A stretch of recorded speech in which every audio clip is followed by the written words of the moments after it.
Good evening, Amerika. Good morning, Indonesia. Selamat pagi. Welcome to Bincang Karya, on its short, Bianca. In English, it's Creation Talk. It's a multi-stakeholder discussion forum initiated by the Education and Culture Attaché of the Indonesian Embassy in DC. The prime objectives of this forum are to discuss ongoing research, propose alternative solutions, and foster collaboration in research and education. Today's webinar aims, first, is to establish direct communication and collaboration in the field of business between higher education in the United States and Indonesia. Then to increase the number of Indonesians pursuing a higher degree in the States under the Indonesian government scholarships, such as LPDP or Indonesian Endowment Fund for Education, a scholarship under the Ministry of Finance, and also from Fulbright AMINEF or the American Indonesian Exchange Foundation. And let me introduce myself.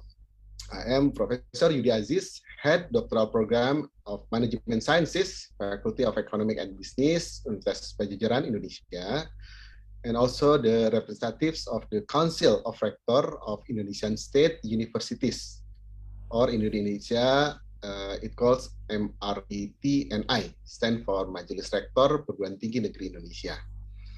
In today's webinar, we have invited three professors or representatives from three leading American universities. First, I would like to welcome Will Torres, Director of Outreach, MBA Admission at Stanford Graduate School of Business, Stanford University. Welcome, Will Torres. Second one, I would like to welcome Stephanie Butler, the Associate Director, Office of Administration, MIT Sloan School of Management, the Massachusetts Institute of Technology. Welcome, Stephanie Butler. Also, third, I would like to welcome Professor Javad Tosun, Program Director in Master of Science, Tourism, Hospitality, and Event Management, George Washington University. And we have also invited three Indonesian students who are now pursuing a doctoral and master degree in America. First, I would like to say hello to Francisca Putri Wina Hadiwijana, Master Program Student at Master of Business Administration, Stanford University, an LPDP awardee. Second, I would like also to say hello to Francisca Susan, student of doctoral program in Operation Research at Massachusetts Institute of Technology, an MIT Scholarships awardee. Third one, I would like also to say hello to Astina Yanti Kabi, Master Program Student in Master of Science in Tourism, Hospitality, and Event Management at George Washington University, an LPDP awardee. And also we will have the opening remark for this webinar. I would like to welcome His Excellency Bapak Rosan Perkasa Ruslani, BA MBA, the Ambassador of the Republic of Indonesia to the United States of America. And also I would like to welcome Honorable Bapak Insinyur Wisnu Sarjono Sunarso, Engineering. Selamat pagi, Pak. Director of Research, PDP of our Indonesian Endowment Fund for Education, Ministry of Finance. And this webinar will not happen and sustain, I think, without commitment and dedication of Prof. Poppy Rufaidah, PhD, the Educational and Cultural Attaché, Indonesian Embassy, Washington, D.C. Thank you very much, Prof. Poppy, for being so dedicated to preparing and realizing this program. Ladies and gentlemen, this webinar will be conducted in English at first hour and continued in Bahasa Indonesia in the second hour. Before the talks begin, let's see a short video of Bianca, please.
Thank you. To open this webinar, I would like to invite Bapak Insinyur Wisnu Sarjono Sunarso, MN, Director of Research LPDP or Indonesian Endowment Fund for Education, to have a speech. Welcome, and stage is yours, Pak Wisnu. Thank you, Prof. Yudi. It's a great honor to me to be the first speakers to deliver my speech. Assalamualaikum warahmatullahi wabarakatuh. Good evening USA. Good morning Indonesia. Selamat pagi dan salam sejahtera untuk kita semua. Excellency, Pak Ruslan Rusani, Ambassador of Indonesian Embassy in Washington DC, and then of course the Honorable Ibu Poppy Rufaidah, Education and Culture Attaché at the Indonesian Embassy in Washington DC, and also Pak Yudi Asis, Professor Yudi, Head of Doctoral Program Ilmu Management, Pajajaran University, as a moderator today, and of course the honorable speakers. First, I will greet Stephanie Butler, Associate Director, MIT Sloan School of Management, Massachusetts Institute of Technology, and Will Torres, Director of Outreach MBA Admission, Stanford Graduate School of Business, Stanford University, and Professor Sifat Tosun, Program Director, MS in Tourism, Hospitality, Event Management in George Washington University. Also the speakers today, Francisca Putri Wina Hadiwijana, Master Program Master Business Administration, Stanford University, LBD ORD, and Francisca Susan, Master Program Operation Research at Massachusetts Institute of Technology, MIT Scholarship Awardee. Astina Yanti Kabi, Master Program in Tourism, Hospitality, and Event Management, George Washington University, LPTP Awardee also. Distinguished guests, ladies and gentlemen, first of all, on behalf of Mr. Andin Hadianto, President Director of LPDP, I would like to extend my sincere gratitude and appreciation to the Embassy of Indonesia Embassy in Washington DC, and of course to Professor Poppy Rufaidah for the initiative, the endless initiative to organize a webinar series Bianca. And today topic is business. I would like to thank to all speakers who have been willing to spend their time and share expertise, knowledge, and inspires all of us. It's also an honor for me to deliver this opening speech at this event, and also a great opportunity to share and discuss one of the strategic issues in human resources development and research ecosystem in Indonesia. Ladies and gentlemen, the Education Endowment Fund, LPDP, is an enduring fund to ensure sustainability to financing education program for the next generation. The investment result of the Education Endowment Fund are used to finance LPDP's main services, namely scholarship services for master's and doctoral degree, and research funding services for commercial and or research implementation. LPDP was initiated in 2010, and its operation has been in place since 2012. And according to its mandate to manage and develop endowment fund, which initially was about $1 billion. Then government raised the endowment fund significantly. LPDP get additional endowment fund almost every year. And as of now, in March 2020, in total, LPDP managed about 99.1 trillion rupiah, or equivalent to $6.9 billion. In terms of scholarship services from 2013 up to now, we already had the 29,872 LPDP awardees. Most of them are in master program. Half of it are doctoral, medical specialists, and thesis dissertation grantees. For these numbers, we have more than 5,800 ongoing awardees and about 13,561 alumni. Business and entrepreneurship have a significant impact on people's life, both as employees, consumers, suppliers, as a part of society as a whole. Since 2021, LPDP has been committed to preparing prospective leaders and professionals in the field of business and entrepreneurship through the Entrepreneurship Scholarship Program. There are 43 awardees in the Entrepreneurship Scholarship Program in the 2021. We will study at the world's best business schools, and 58% of them plan to study in the United States. For research funding services from 2017 today, cumulatively, LPDB has provided funding for 1,668 research projects, with total funding about 1.3 trillion rupiah or $96.77 billion. With a wide range of research areas such as health, medicine, electric vehicle, social humanities, STEM, engineering, disaster management, and the others.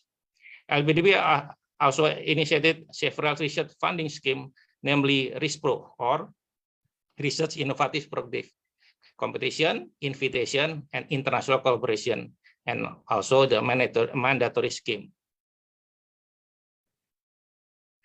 LPDB has created a new approach for its RISPRO invitation, in which LPDB, in collaboration with industries, ministries, or government agencies, based on the government agencies or industries' needs. LPDB then challenge the researchers to provide solution in terms of the product or technology needed. The funding awards are also based on proposal selection and merit system. Today, we have 97 research projects with 494 billion rupiah, or equivalent to 34.4 billion US dollar. LPDB also facilitated international collaborations research funding. RISPRO international collaboration provide opportunities for Indonesian researchers in partnership with foreign research institutions to conduct basic research under joint matching fund or co-funding mechanism. LPDB also provide funding for 1,039 projects under RISPRO mandatory scheme in collaboration with the Ministry of Education and Culture, Research and Technology, and also National Innovation and Research Agency, BRIN. Under the collaboration between Indonesia and United Kingdom, it's an international cooperation, the Indonesia Ministry of Education and LPDB has just launched a research partnership through RISPRO mandatory UKGIS, scheme for UK Indonesia Consortium for Interdisciplinary Sciences. Several prominent Indonesian universities led by Bogor Institute of Agriculture, IBB, open call for research proposal under the RISPRO scheme. LPDB will provide funding for the RISPRO UKGIS call, with the total funding is $3 million in 4 years. This funding will be given excellent research project in 5 focus areas, such as green economy, blue economy, digital technology, tourism, health, and medicine. With the support of LPDB funding, we hope that it will help UKGIS aiming its goal to develop leading-edge knowledge to target challenge in UK and Indonesia. Indonesia Ministry of Education, Research and Technology, Kemendikbudristek, and LPDB also established a joint research with Australian universities through RISPRO Prime, or Partnership in Research Indonesia and Melbourne. As of now, LPDB committed to provide funding for 6 projects for the amount for 44 billion rupiah, or $3.6 billion. The research focus at the area for the RISPRO program is mainly in health and medicine. With the United States, LPDB and Kemendikbudristek, we are now preparing and organizing collaboration in research with MIT through the RISPRO Impact Scheme. This scheme will bring together Indonesia University and MIT researchers and expertise in links research working across interdisciplinary boundaries to enhance educational, economic, and cultural links. It also aims to increase research impact and the chance for research finding to reach the key stakeholders. The scope of research in the impact program consists of sustainability, energy and transportation, health and food technologies, social economic policy, economics, water, and environment. LPDB will commit a fund for the impact programs in $77.6 billion for 5 years. Indonesia lead university for the impact program is Bandung Institute of Technology (ITB) and involve around 15 the best university in Indonesia. Honorable Ambassador, distinguished guests, and ladies and gentlemen, please allow me to conclude this opening remarks by reiterating that LPDB always committed to provide scholarship, grants, and research financing for the exceptional talents in Indonesia to develop human capital and to build Indonesia research ecosystem better and to improve our innovation. We hope that this webinar will enrich the knowledge of the audiences, particularly in the regard topic today. Thank you very much. Good evening, good morning. Wassalamualaikum warahmatullahi wabarakatuh. Waalaikumsalam warahmatullahi wabarakatuh. Thank you very much for insightful speech and opening remark, Pak Insinyur Wisnu Sarjono Sunarso M.Eng, Director of Research from Indonesian Endowment Fund for Education. Terima kasih Pak, sangat membuka wawasan. Ladies and gentlemen, now let us start our first session. In this session, we will have 3 speakers. Each speaker will present about 10 minutes. There will be a bell to inform the time. And then after 3 speakers have present, then we will continue to a discussion part. For the first speaker, Will Torres. Hello, Will. Hello, thank you. It's an honor being here. Thank you to have joined us. Will Torres is Director of Outreach MBA Admission at Stanford Graduate School of Business, Stanford University. So without further ado, ladies and gentlemen, please welcome Will Torres. Screen is yours, please. Thank you. I will share screen and here we go. So Stanford Graduate School of Business. My name is Will Torres. As I said, I'm Director of Outreach here. It's a huge honor. Thank you for having me. I really want to go just really high level what it is about Stanford that we think makes it special. What is it that when you come here that you will walk away from kind of so that you can go off and do whatever it is you want to do? And I'm going to do my best to also connect it back to some of the interest here. What are some of the partnerships or ways that an experience at Stanford might be able to have that ripple effect, or you to go back to Indonesia and really make that difference in the way that feels right for you. So very few slides. It starts at Stanford, but really we're going to be focusing on you, these 5 core things. So expand your mindset. When you come to Stanford, as a business student, you're going to be taking your core curriculum courses right at the beginning. We want to make sure you have that foundation so that you can go lead any organization that you might go off to afterwards. Once you hit your electives, end of your first year and all of your second year, you're able to take classes across 7 different graduate schools. So School of Business, Education, Law, Medicine, Engineering. And Stanford is going to be forming its first new school in decades. So it's the School of Sustainability. If we're thinking about some of the world's greatest challenges, poverty, healthcare, the environment, we're going to need to have that interdisciplinary approach where we can bring minds together from all different disciplines, as well as folks from all over the world to put our heads together to figure out how do we tackle that. This is something we really want you all to do. And so that's something we empower you to do. About 80% of our students will take at least 1 other class somewhere else on campus.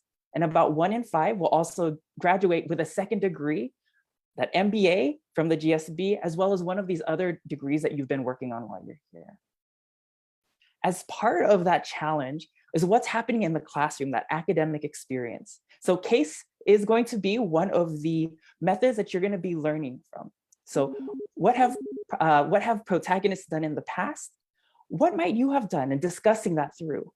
But there's a lot of other ways for you to learn as well. So for those of you who might be interested in entrepreneurship, you might be able to learn a lot about what other entrepreneurs have done in the past. But how are we going to launch your idea? So experiential learning is also a cornerstone of the GSB experience.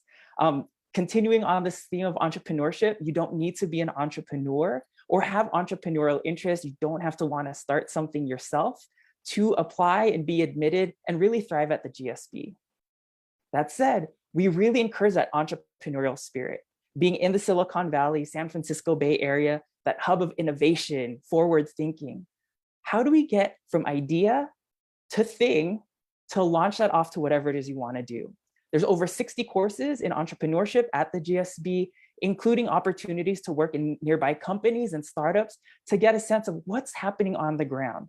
That's with mentorship from professors, our Action Learning program. And there's also a Center for Entrepreneurial Studies who helps organize things like internships, connections with other alumni, founder conversations. So lots of different ways for you to really think, hey, yes, I can do this. And that's something we really want to support you along the way to do.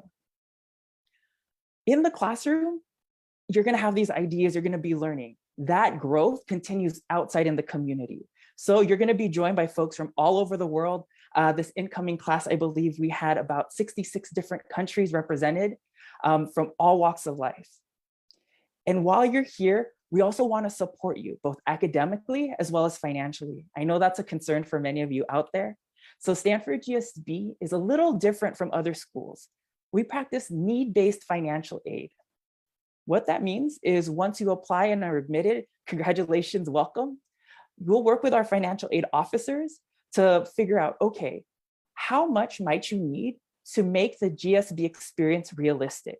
So we'll take into account things like higher your income, currency valuation, because we know that's going to be different depending on where in the world you are, other assets and resources, as well as other responsibilities like, are you helping take care of family? Or will you be coming to Stanford with a family of your own? All of those are put together to create a financial aid package. Last year, the average was about $42,000 a year. And there, some folks were getting much more, some folks were getting less.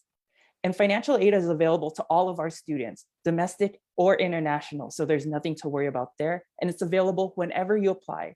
Any round, round 1, round 2, round 3. If you need the support, we're here to help you out. So really trying to help you both in the community, in your education, as well as in that development of who you are. The core and the spirit of our leadership development curriculum is the question, why should someone follow you? Opening the session, you heard from 2 different leaders. And over the course of this event today, you're going to hear from many, many more. Think about what are some of the things that makes each one of them successful? And that's going to be different. And when you think about what are the things that make you successful, that's going to be different as well. So how do we unlock that? So in scenarios, role play, in courses like interpersonal dynamics, where you really get in deep feedback sessions with your classmates about how do you show up in a space? Are there things that you're doing that might be blocking you from making that breakthrough communication?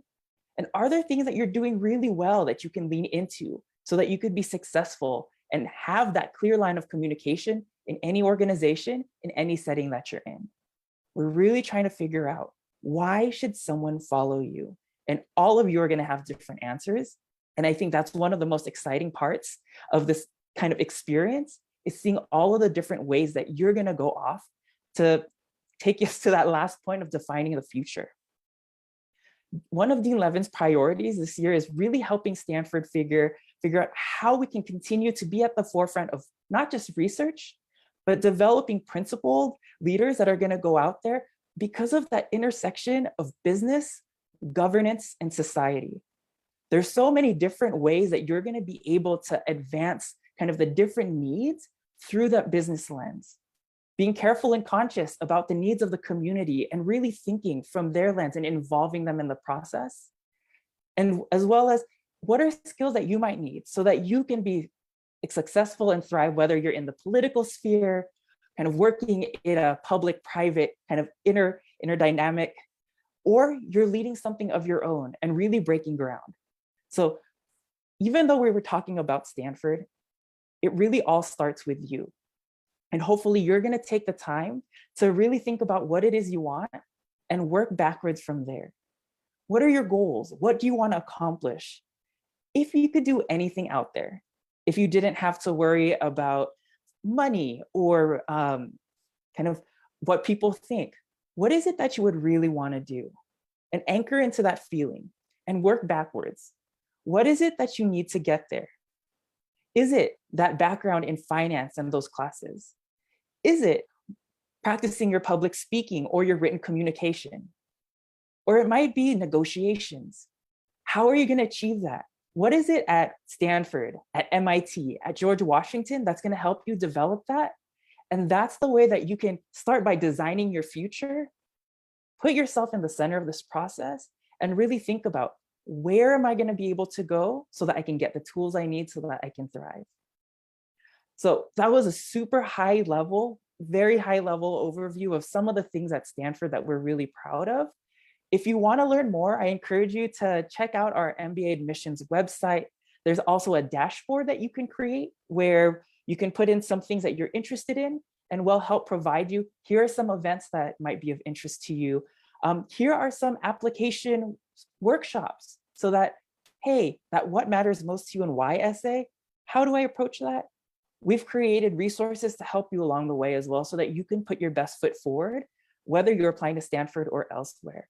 And we also have weekly information sessions. And over the course of June through August, we'll be hosting many, many, many topical and kind of regional interest webinars. And we encourage you to join us to learn more. So thank you so much. It was an honor, and looking forward to answering questions as well later on. Okay, thank you very much, Will Torres, for very interesting and informative information regarding the Stanford Business School. I believe we gain many information in very short time. Ladies and gentlemen, before the discussion later, we will have second speaker. I would like again to welcome Stephanie Butler. Good evening, Stephanie. Good evening and good morning. And good morning in Indonesia. Stephanie Butler is the Associate Director, the Office of Administration, the MIT Sloan School of Management, Massachusetts Institute of Technology. We will have listen to Stephanie Butler regarding the MIT. Without further ado, please, ladies and gentlemen, welcome, and stage is yours, Stephanie, please. Great, thank you so much. I'm going to go ahead and share my screen as well.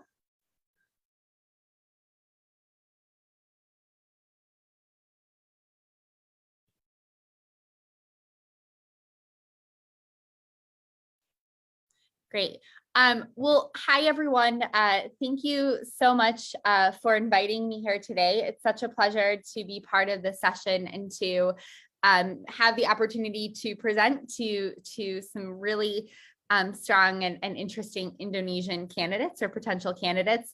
As mentioned, my name is Stephanie Butler. I'm part of the admissions team at MIT Sloan, and I'm looking forward to talking to you about our MBA program. So, you know, as we sort of dive into this, I did want to share that MIT Sloan actually has an entire portfolio of programs at the business school itself. So today, of course, we're focusing on, you know, that traditional 2-year MBA program. I also highlighted LGO, which is a dual degree opportunity. It's very integrated with the MBA. You are getting an MBA and a master's in engineering as well at MIT. So that's also an option that we can definitely talk about. But in addition to that, we also have other programs at MIT Sloan that will, you know, aid you in your learning. So you will not only be siloed within your MBA class, but you will also have access and exposure to some of our specialized master's program, the Master of Business Analytics, the Master of Finance program. And then on the other end of the spectrum, we have a couple executive level programs. So you will be in courses and in activities outside of the classroom with people with several years of experience who are bringing that rich leadership experience and background to the program as well that you're able to learn from. So we definitely take a very collaborative and integrated approach to learning at MIT and MIT Sloan. I wanted to give a very quick peek at kind of who we're looking for, and the answer is there really is no one particular background. So we have a class size this year. Our current first year class is about 450, but this will decrease a little bit. We saw a bit of an influx in some uncertainties around COVID. So typically that'll be more close to 400. But we're looking for an incredibly diverse class. So, 43% of the class is international, representing, I want to say it's about 60, it says right there, 64 countries represented. We're looking for a diversity of backgrounds, not only from a citizenship perspective, but also from the kind of work that you're doing, right? What you might have studied in the past. So anyone can benefit from an MBA, particularly one that's as sort of interdisciplinary and customizable as the one at Sloan. Here's a quick peek at some of the highlights you can expect from an MBA experience at MIT Sloan. So I just mentioned we have an incredibly flexible curriculum. I'm going to talk a little bit more about the curriculum in a second. The hallmark of an MIT experience is this innovative hands-on learning. And so the motto at MIT, and Susan can speak to this a little bit later in her experience as well, but the motto at MIT is mens et manus, which means in Latin, mind and hand. So essentially it's not enough just to sit in a classroom or read a textbook, but you really need to put what you're learning into practice in the real world. And we definitely embrace that.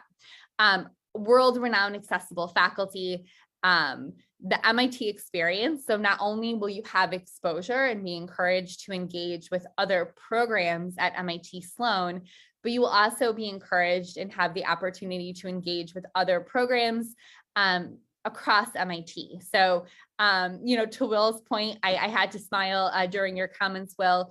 I absolutely agree. We're never going to solve, the world's biggest problems in a vacuum, right? We need one another. We need different schools of thought, and MIT is a great place to explore that and find others who want to work with you and collaborate. Student life, of course, is a huge piece. It's a very student-driven, dynamic community, rewarding careers. That's probably why you're all here. Integrated leadership development. This is part of everything you'll do. This is kind of the core of an MBA program is building up your leadership skills. And MIT takes a really hands-on approach to that, from the individual to the team to the organization. And then, of course, the powerful network that you'll be a part of as not only a Sloan alum, but an MIT alum as well. So just a quick peek at the curriculum. Again, it's incredibly customizable. So the first semester, everyone will take a core curriculum. It's only one semester long. So this is a courses that everyone takes that really provides you a foundation. So whatever your career interests are, this will provide you a strong foundation moving forward. Once that period is over, we have an interesting period in January at MIT called Independent Activities Period. Again, speaks to the interdisciplinary nature. You have lots of flexibility to do unique things. There's not enough time to talk about IEP today, but we can do that later. And then the entire rest of your experience. So the second term in your first year, as well as the entire second year, fully customizable. So we have over 200 electives at Sloan. We have action learning labs, which I'll touch on a little bit more in a few minutes. You can take up to 3 courses outside of MIT Sloan. So this can be elsewhere at the Institute. So we have a department for urban studies and planning that sometimes people take courses with. Perhaps you come from a technical background or getting into product management and want to take something a little bit more technical. Or you can take a course at one of Harvard's professional schools as well, the business school, the law school, or Harvard Kennedy School.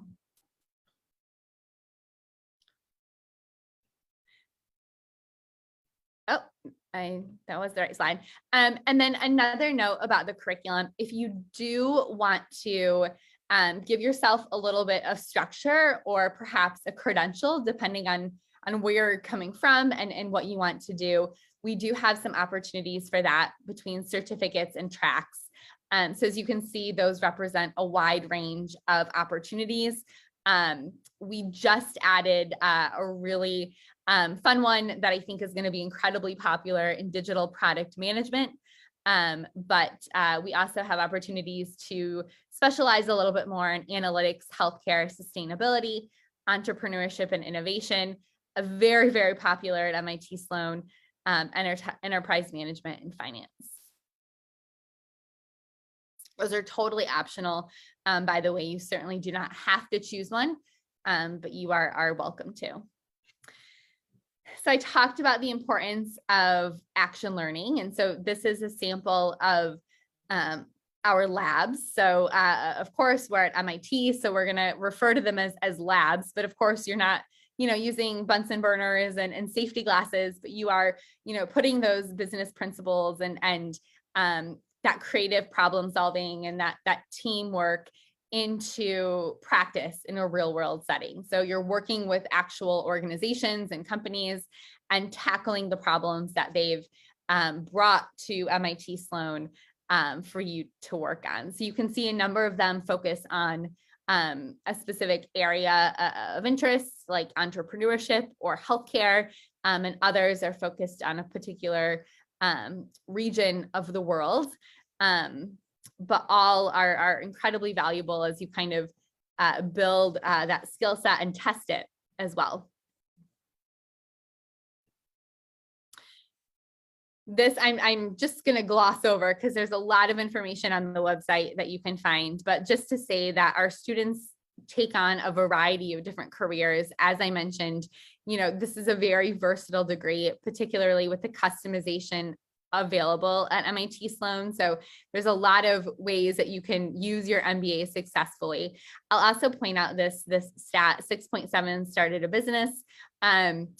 That is probably a bit outdated now. I don't know what we're currently at, but and that's probably actually low when you look at people who are wanted something a little bit more traditional right after graduation as they sort of build up even more expertise or save money or kind of work on their project on the side. So a very entrepreneurial minded community, whether that's something that they're doing as an actual career and starting a business post-graduation, whether they're doing that 10 years, 20 years out, or whether they're just sort of dabbling and using that mindset as a growth opportunity while they're at Sloan. Super quick, if you are interested in applying for an MBA at MIT Sloan, these are when our deadlines are traditionally for the application. We do have one deadline remaining this year on April 12th. It's right around the corner, but maybe you're almost there, ready to hit submit.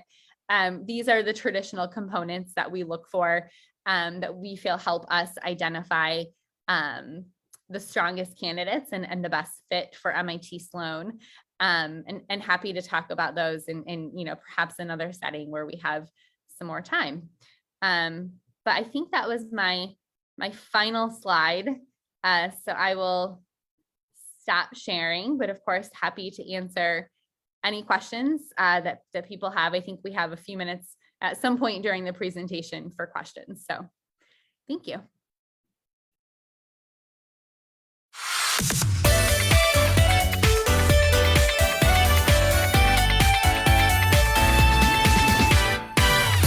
Bianca.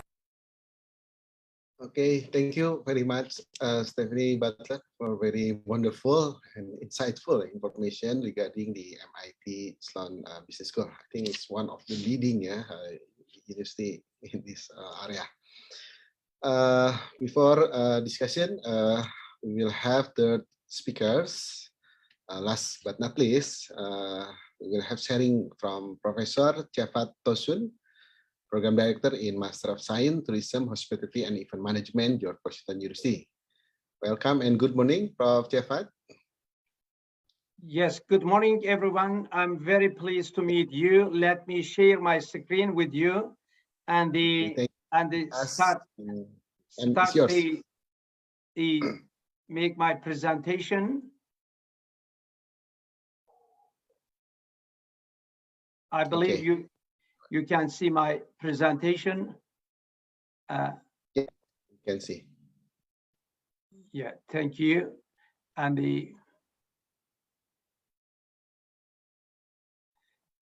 yes, good morning, everyone, and warm greetings from Washington, D.C., George Washington University School of Business. It is Professor Javad Tosun, Director of Master of Science in Tourism, Hospitality, and Event Management Program at George Washington University. Let me start with highlighting the geographical location of our university and School of Business. It is located at the heart of United States. Indeed, it is indeed center of center. And indeed, our School of Business and the program is within the walking distance to White House, World Bank, International Monetary Fund, and international chain hotels, U.S. Departments of State building, etc.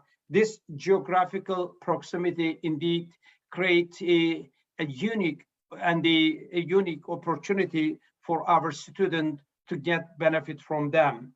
And many of our alumni indeed employed by these organizations, and we are closely connected with them. And George Washington University School of Business has around 3,500 students, and we have more graduate students than undergraduate students. This is a kind of privilege for our graduate students. And we have 200 faculties, and yeah, this is with the many different countries and with the diverse cultural background. And our School of Business ranked very highly by international organization.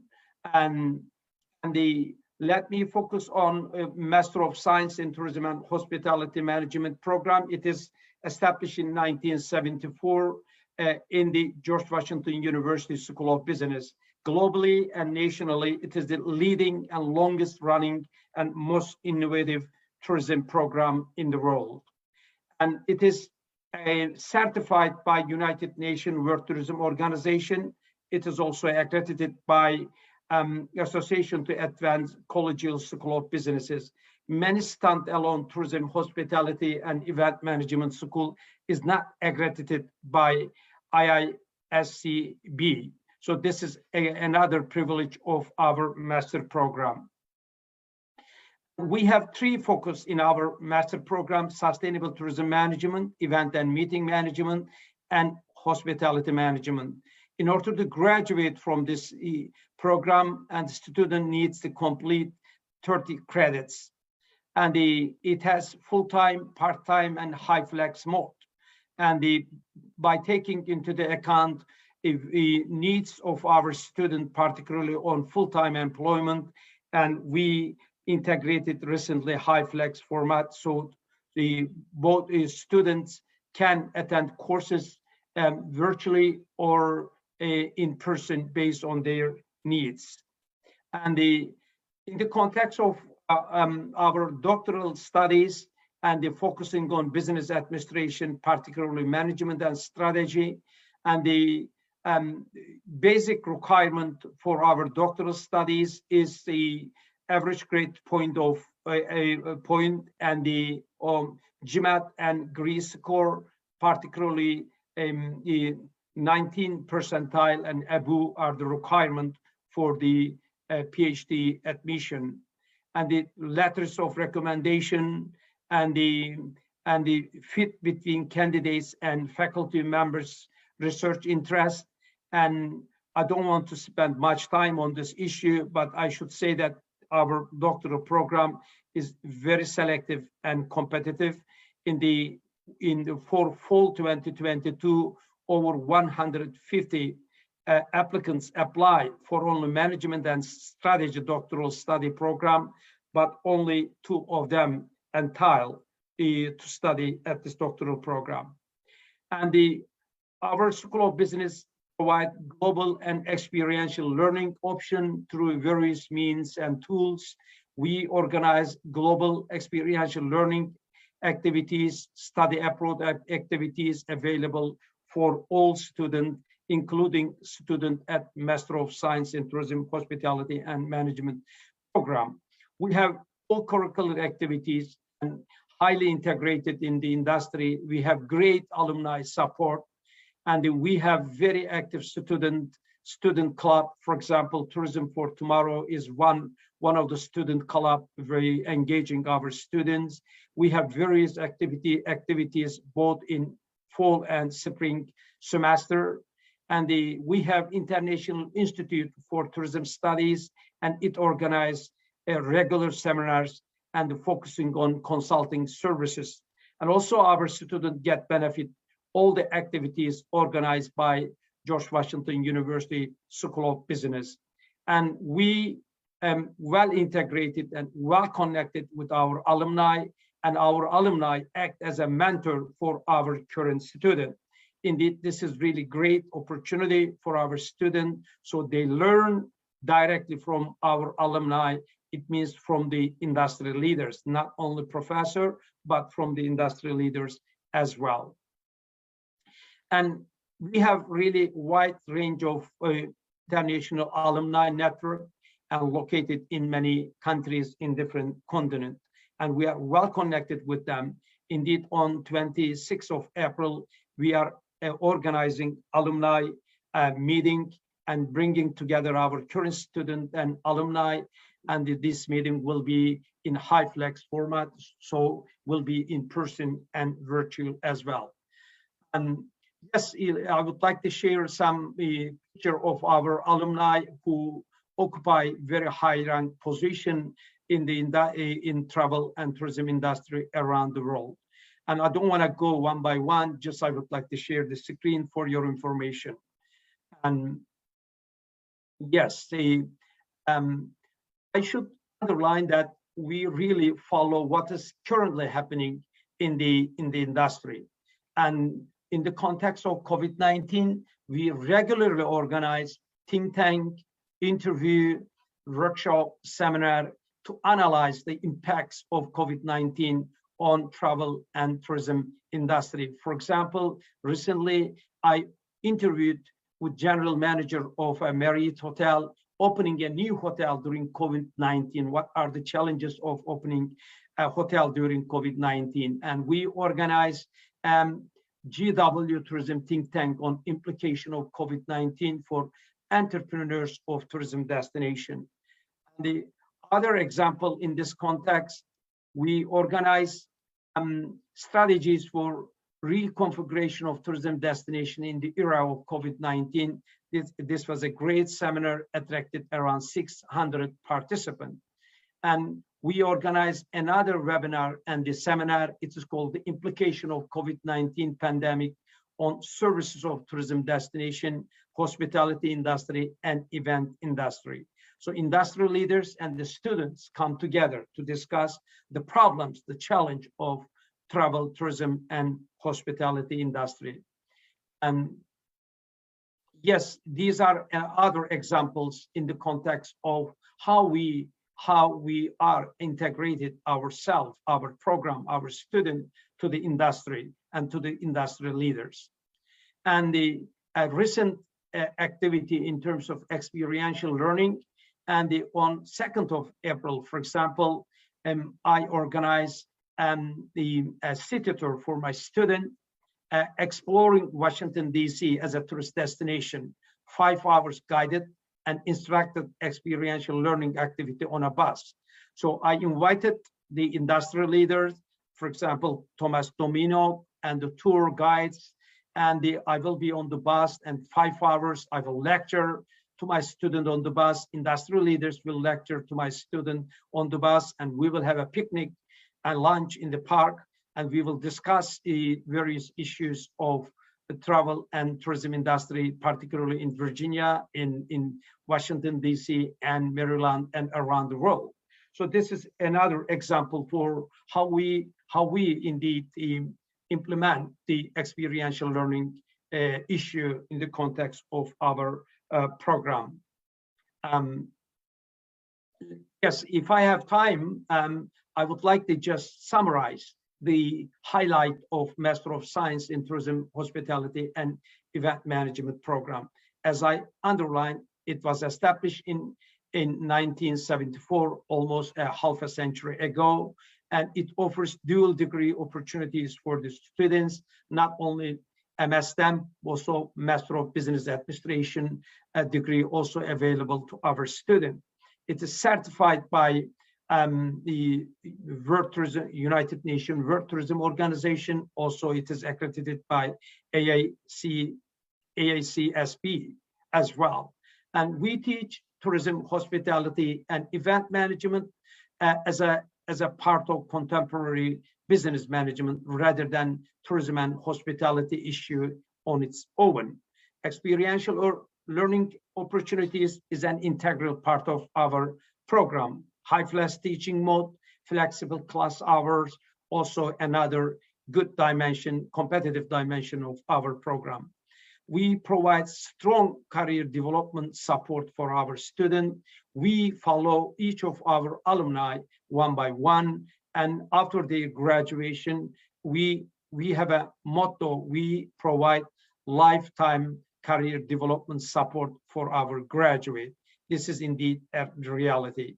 And our program provides opportunity for our students to graduate in 18 months.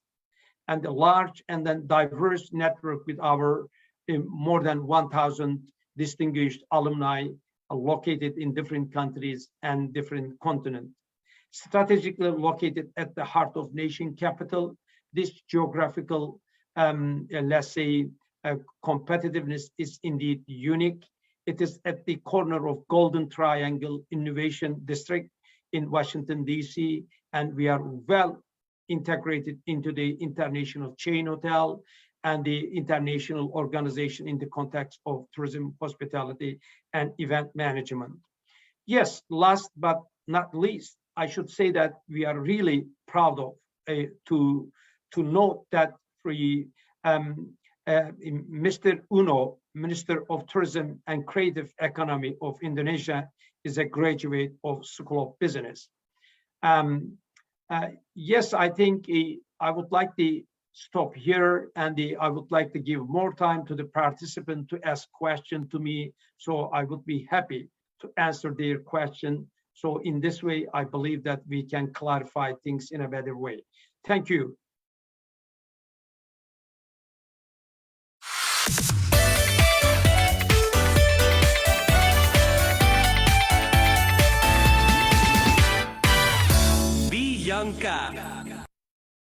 Thank you very much, Professor Cefat, for very insightful and wonderful, interesting presentation. We will elaborate further in the discussion. Ladies and gentlemen, now we move to the discussion session. The committee already informed me that due to time limitation, we only have about 10 minutes for this discussion. And if audience have questions, please write in the chat board so each speaker can directly read and respond perhaps. And in this 10 minutes discussion part, we'll elaborate more in the context of Indonesia. So again, thank you to all speakers to have stimulate for the initiate information. I believe there are already several questions you already also respond. So in these 10 minutes, I would like to invite for each speakers about three minutes to elaborate more about one is the ratio to enter this program, how tough to enter this program if you have that data, especially for such a certain country in this context is Indonesia. And then also the key administration or the key requirement to be accepted in this program. Also regarding the GRE perhaps or GMAT, is it still compulsory to enter this program? And last part is about the opportunity of research or collaboration perhaps that might be conducted further on. For this discussion, we'll start again to Will Torres, continue to Stephanie Butler, and to Prof. Javad. Since it's only one session, one question session. So after responding, also would like to invite the closing statement, for each about 3 minutes totally. So without further ado, please, Will Torres to respond that question and also perhaps in the chat board.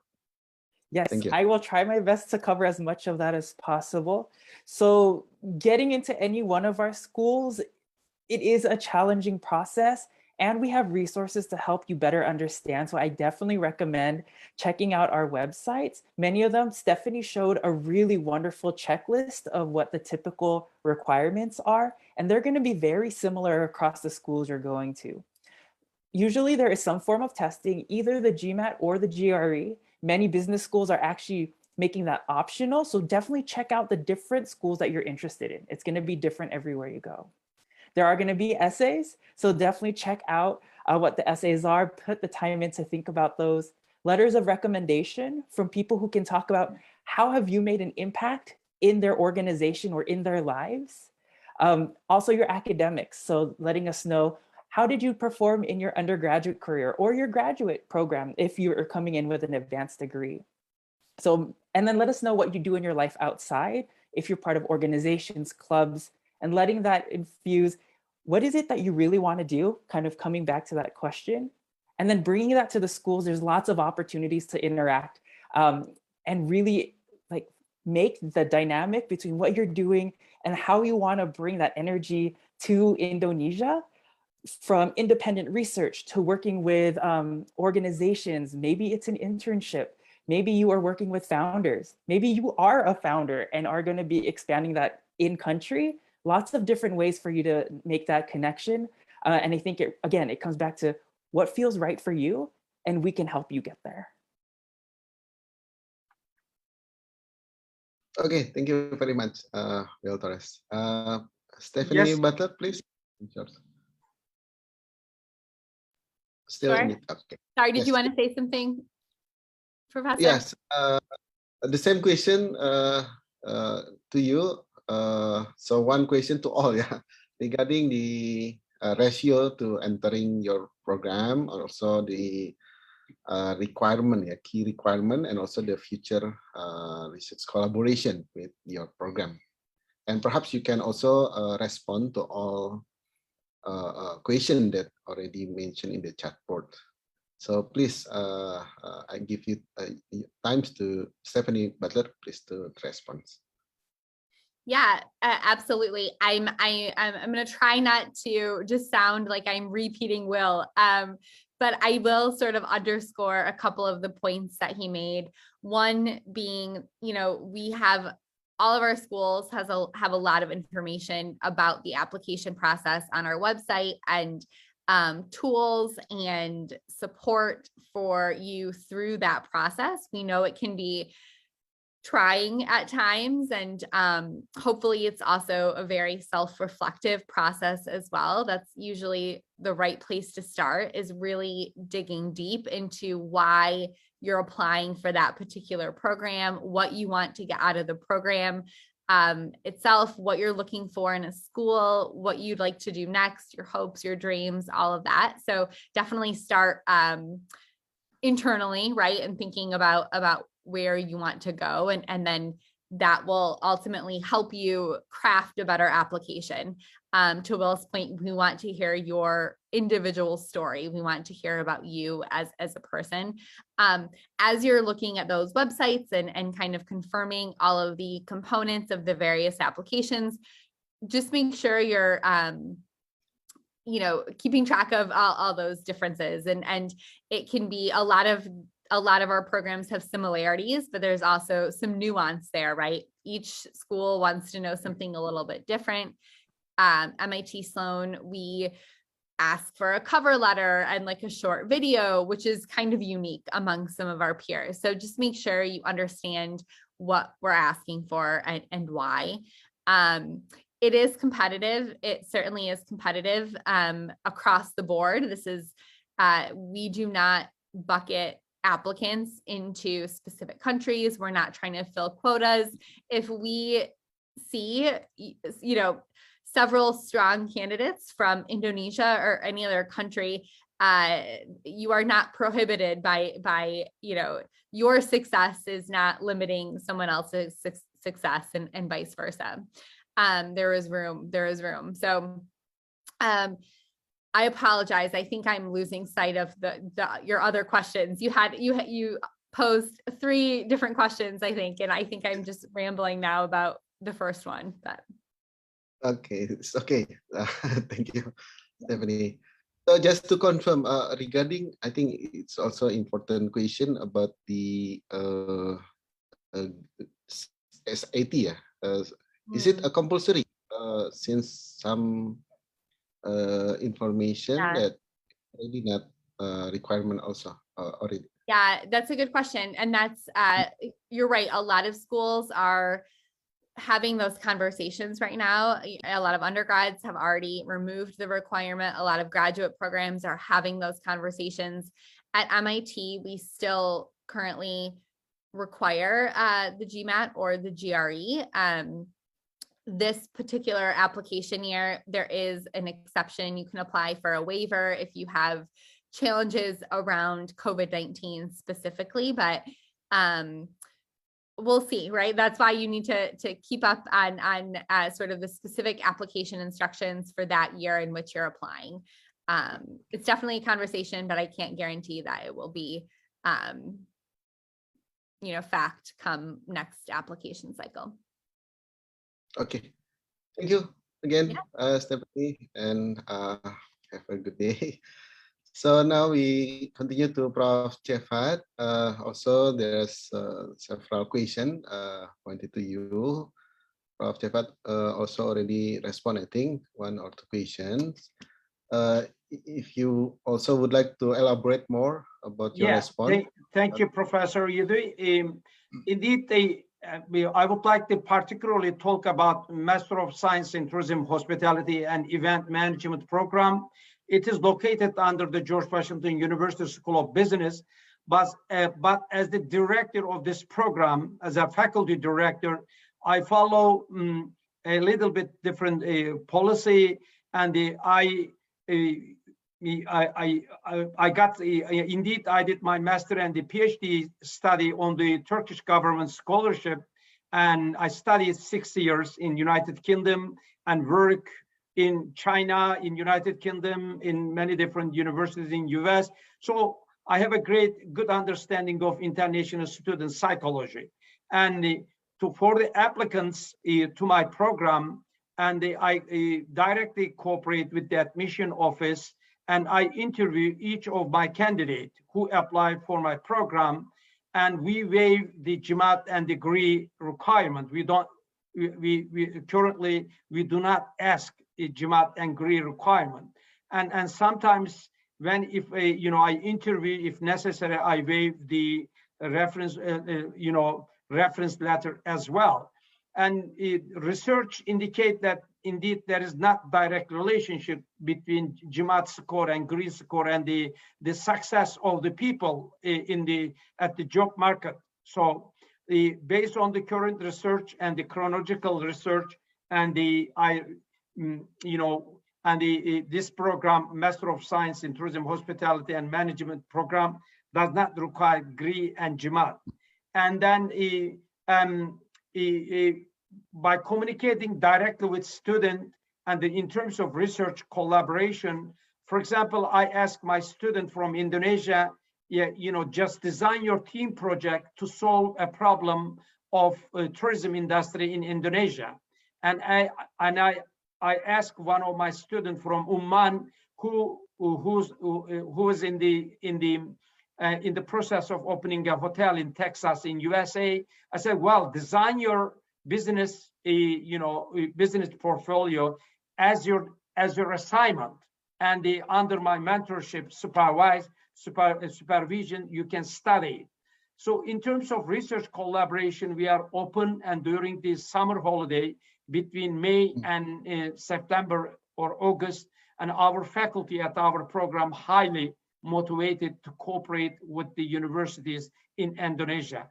I know that time is very limited. I would like to stop here. I share all my communication details with you, and also I am very close connection with Professor Pope. And thank you very much again for this opportunity. Have a great day, everyone. Okay, thank you again. Thank you very much, Prof. Jefat, for the elaboration answer to our topic today.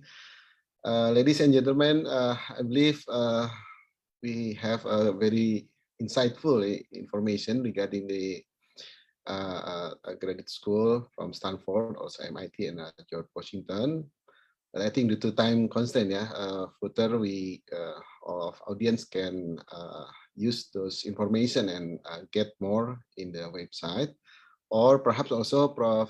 Jefat already put email for further communication. So this is the end of the first session. Again, thank you very much, Will Torres, Stephanie Butler, and Prof. Jefat for very nice and insightful, wonderful sharing session for today. And if you have other activities, we please you to continue the other activities. And again, thank you Pak Wisnu already having with us. Selamat juga beraktivitas berikutnya Pak Wisnu. And ladies and gentlemen, we will continue the second session in Bahasa. We have 3 wonderful students from Indonesia that is also already currently studying in each school from the MIT, also from the Stanford, and also from George Washington University, that can also give you more information regarding what I have already mentioned earlier from Stephanie, Will Torres, and Prof. Jefat. Okay, for the first speaker, I would like to invite, since it is a mix in bahasa, jadi saya akan mengundang pembicara pertama, yaitu Francisca Putri Winahadiwiyana. Halo, Francisca. Halo, ya. Selamat pagi. Okay. Selamat malam kalau di sini. Di Amerika. Oke. Iya. In this session, there will be each speaker will present about 7 minutes. Then directly discussion, not to wait for each speaker. We will have directly discussion. So if you have question, kalau ada pertanyaan bisa ditulis di chat board-nya sehingga bisa, atau juga nanti di chat board atau kita tidak buka session langsung karena waktu terbatas. Lalu akan langsung direspon oleh masing-masing presenter. Nah, karena ini dalam bahasa Indonesia, jadi mudah-mudahan informasinya juga bisa lebih terbuka. You can also ask other question regarding this topic. Baik, selanjutnya dipersilahkan Francisca Putri Wina untuk memaparkan lebih kurang 7 menit silakan. Oke, terima kasih untuk waktunya. Saya baru share screen, kelihatan ya. Nah, oke, sekilas di sini saya akan share pengalaman saya gitu ya selama menjalani MBA. Saya sekarang tingkat pertama, jadi kayak di Stanford tuh sistemnya quarter, jadi sekarang di quarter akan masuk quarter spring gitu ya, quarter ketiga. Dan nanti kayak bentar lagi summer, berarti akan agak libur gitu lah intinya. Saya kelas 2023, intinya kalau misalnya MBA, kelasnya itu kelas lulus gitu kan, jadi saya masuk 2021, nanti akan lulusnya 2023 gitu. mungkin kayak yang agak populer kan siapa ya, Maudy Ayunda gitu ya. Kalau dia tahun 2021, jadi waktu dia lulus saya baru masuk, jadi nggak sampai ketemu gitu. Nah, sekilas ngobrolin tentang karya ya. Jadi sebenarnya kalau di MBA itu nggak ada keharusan untuk buat riset sih. Jadi kayak saya share karya saya sebelumnya gitu kali ya. Karena kan tadi sempat di-share kayak untuk apply ke MBA perlu share impact-nya udah dibuat apa aja gitu kan di organisasi atau misalnya di impact sebelumnya untuk kayak ke personal gitu kan ya. Jadi saya kasih background sekilas. Sebelumnya saya bekerja di dunia tech gitu ya. Saya buat beberapa startup company. Yang pertama ini healthcare medical device gitu ya, ini biasanya di US. Saya dulu waktu kayak tingkat akhir di ITB sempat ada beasiswa gitu untuk ke US ikut summer program, terus buat produk company-nya namanya Acme Labs gitu. Kita buat kayak glove yang saat itu bisa detect breast cancer, terus kemudian kita coba buat prototype-nya lagi untuk detect kayak general medical illness gitu lah, medical condition kayak blood pressure gitu ya, heartbeat dan segala macam. Nah, itu project saya yang pertama. Terus kemudian saya kerja untuk company itu kurang lebih kayak setahun gitu ya. Terus kemudian saya kembali ke Indonesia. Yang kedua saya buat Prelo namanya, itu e-commerce marketplace. Saya kayak work on this kayak untuk sekitar 4 tahun. Terus kemudian lumayan beruntung lah ya, kita kayak diakuisisi sama salah satu unicorn di Indonesia, Bukalapak. Saya join Bukalapak. Terus kemudian saya involved di project namanya Women Works. Ini mentorship platform untuk memastikan nanti apa ya, intinya kayak women bisa kayak inilah kayak terus kayak meniti karir kayak bisa lanjut. Jadi kan banyak yang apa ya, misalnya ada isu tuh kayak dari manajer lanjut lagi ke tingkat misalnya head tuh kayak level selanjutnya gitu kan. Nah di sini intinya kita banyak kebanyakan yang di dunia tech gitu ya, women in tech kayak bantu untuk kayak mentoring women lainnya baru join di tech industry atau kayak lagi niti karir untuk selanjutnya gitu sih. Saya masih involved di yang untuk Women Works in a part-time basis gitu. Nah, ini kurang lebih kayak background saya sebelum MBA yang kemudian menghantar saya gitu ya untuk kayak diterima di program Stanford GSP itu. Nah, kalau tentang Stanford sendiri, MBA di Stanford gitu ya, jadi yang banyak sih ya ini ya, jadi banyak banget yang bisa kita lakukan gitu ya. Nah, yang pertama, salah satu yang di-highlight tuh, intinya kayak kelasnya tuh banyak gitu ya, dan kayak activity-nya juga banyak untuk bisa support career development yang kita mau gitu intinya. Jadi kalau di sini salah satu interest saya terbesar tentang entrepreneurship gitu ya. Jadi kayak ada kelas, salah satu kelas yang paling terkenal mungkin namanya Startup Garage. Jadi di sini kita bisa kayak fokus di project yang kita mau kembangin gitu ya. Jadi kemarin saya ikut di winter quarter kemarin sama classmate gitu ya, kita coba waktu itu kita fokusnya di project neighborhood sharing for raising kids gitu. Jadi kayak gimana biar kayak neighbors itu bisa saling bantu satu sama lain untuk bantu hal-hal terkait childcare mereka gitulah, kayak babysitting atau kayak buat makanan buat anak dan segala macam gitulah.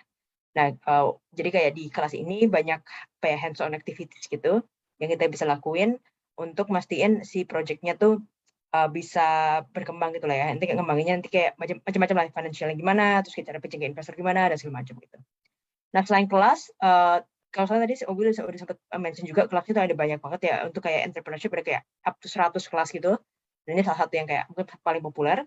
Terus selain itu ada juga student club. Club ini lumayan membantu sih, karena kalau kayak di MBA itu hampir semua hal inisiatif tuh kayak student driven gitu. Jadi kayak masing-masing student itu biasanya punya kayak passion, mereka ingin ngapain gitu ya, ngebantu classmate-nya atau kayak inisiatif apa yang mau di drive. Terus dari sana biasanya ada inisiatif baru. Nah, jadi club itu sangat penting juga. Kalau entrepreneurship, salah satu yang paling penting adalah club. Jadi entrepreneurship club gitu ya. Jadi ini resource-nya juga banyak. Saya kemarin ikut ada namanya Edition Week gitu ya. Jadi kayak di entrepreneurship club ikut Edition Week. Jadi kayak dengar ide-idenya dari teman-teman sekelas yang lain. Terus kemudian kayak sambil ngobrol juga. Siapa tahu dapat kayak potensial co-founder atau kayak inspirasi baru gitu. Kayak gitu. Jadi intinya kayak banyak classes dan juga activities lainnya. Nah, selain itu, di luar kelas itu juga banyak hal lain yang kita bisa lakuin. Salah satu di Stanford Business School yang satu program yang inilah ya yang lumayan populer namanya Air Buckle Fellow. Jadi Air Buckle Leadership Fellow itu program untuk MBA. Jadi seleksi di MBA tingkat pertama kayak saya gitu. Nanti kalau misalnya kepilih akan jadi kayak coach gitu ya untuk kayak waktu kita MBA itu untuk nge-coach anak-anak yang baru masuk MBA 1. Saya kemarin ikutan apply, alhamdulillah keterima gitu ya.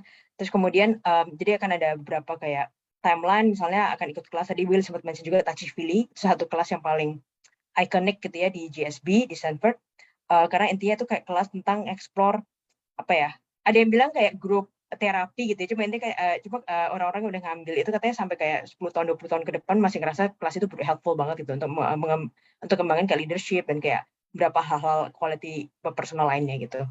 Jadi itu kayak kalau kita keterima jadi Arbuckle Leadership Fellow ini, kita bisa ngambil kelasnya lebih awal, karena kelasnya populer banget, jadi kayak semua orang selalu apply gitu ya. Nah, kita bisa ambil kelas ini seawal mungkin gitu. Dan banyak juga hal-hal lainnya, kita dapat kayak personal leadership coach, yang ngembangin cara kayak kita untuk coaching dan jadi mentor yang lebih baik gitu. Nah, hal lain yang saya lakuin juga sama di Stanford ini MBA SA itu Student Association. Jadi apa ya, kayak student body gitulah. Saya salah satu komite di international saya internal chair di International Student Committee gitu. Jadi kayak kalau saya itu fokusnya di ke supporting international entrepreneurs gitu. Jadi kayak international entrepreneurs kan banyak isu, misalnya kalau mau kayak legally kayak bekerja di as entrepreneur di US kan banyak kayak hal yang harus di resolve gitu kan, kayak misalnya visa issue or kayak whatever. Jadi kayak itu satu fokus yang saya cukup tertarik untuk bantu teman-teman internasional yang lain gitu selama di Stanford. Terus yang ketiga, Southeast Asia MBA ini ada event gitu ya sama teman-teman Southeast Asia yang lain.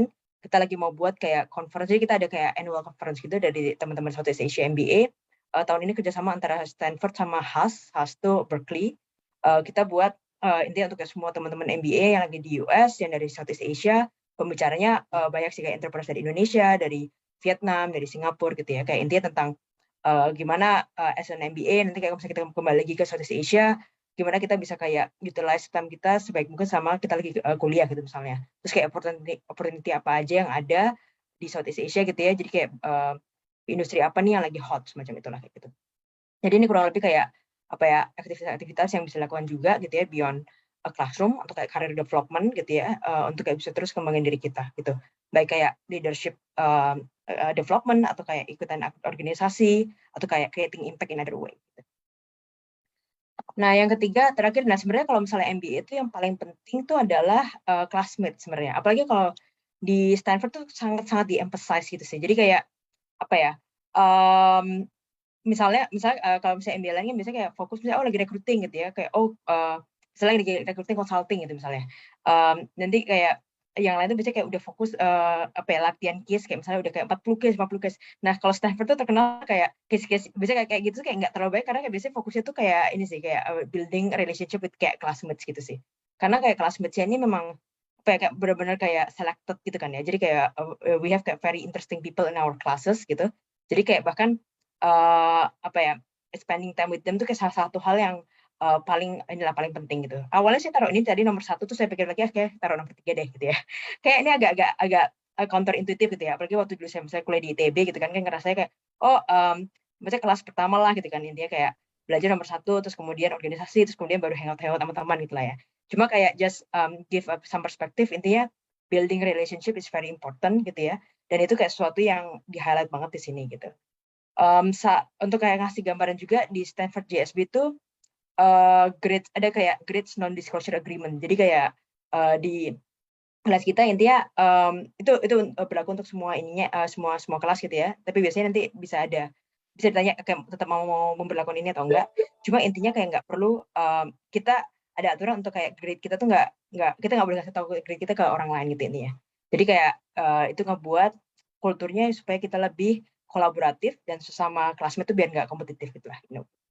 Tadi udah ada timer reminder untuk 7 menit ya, keren nggak? Ya, oke, pas kalau gitu.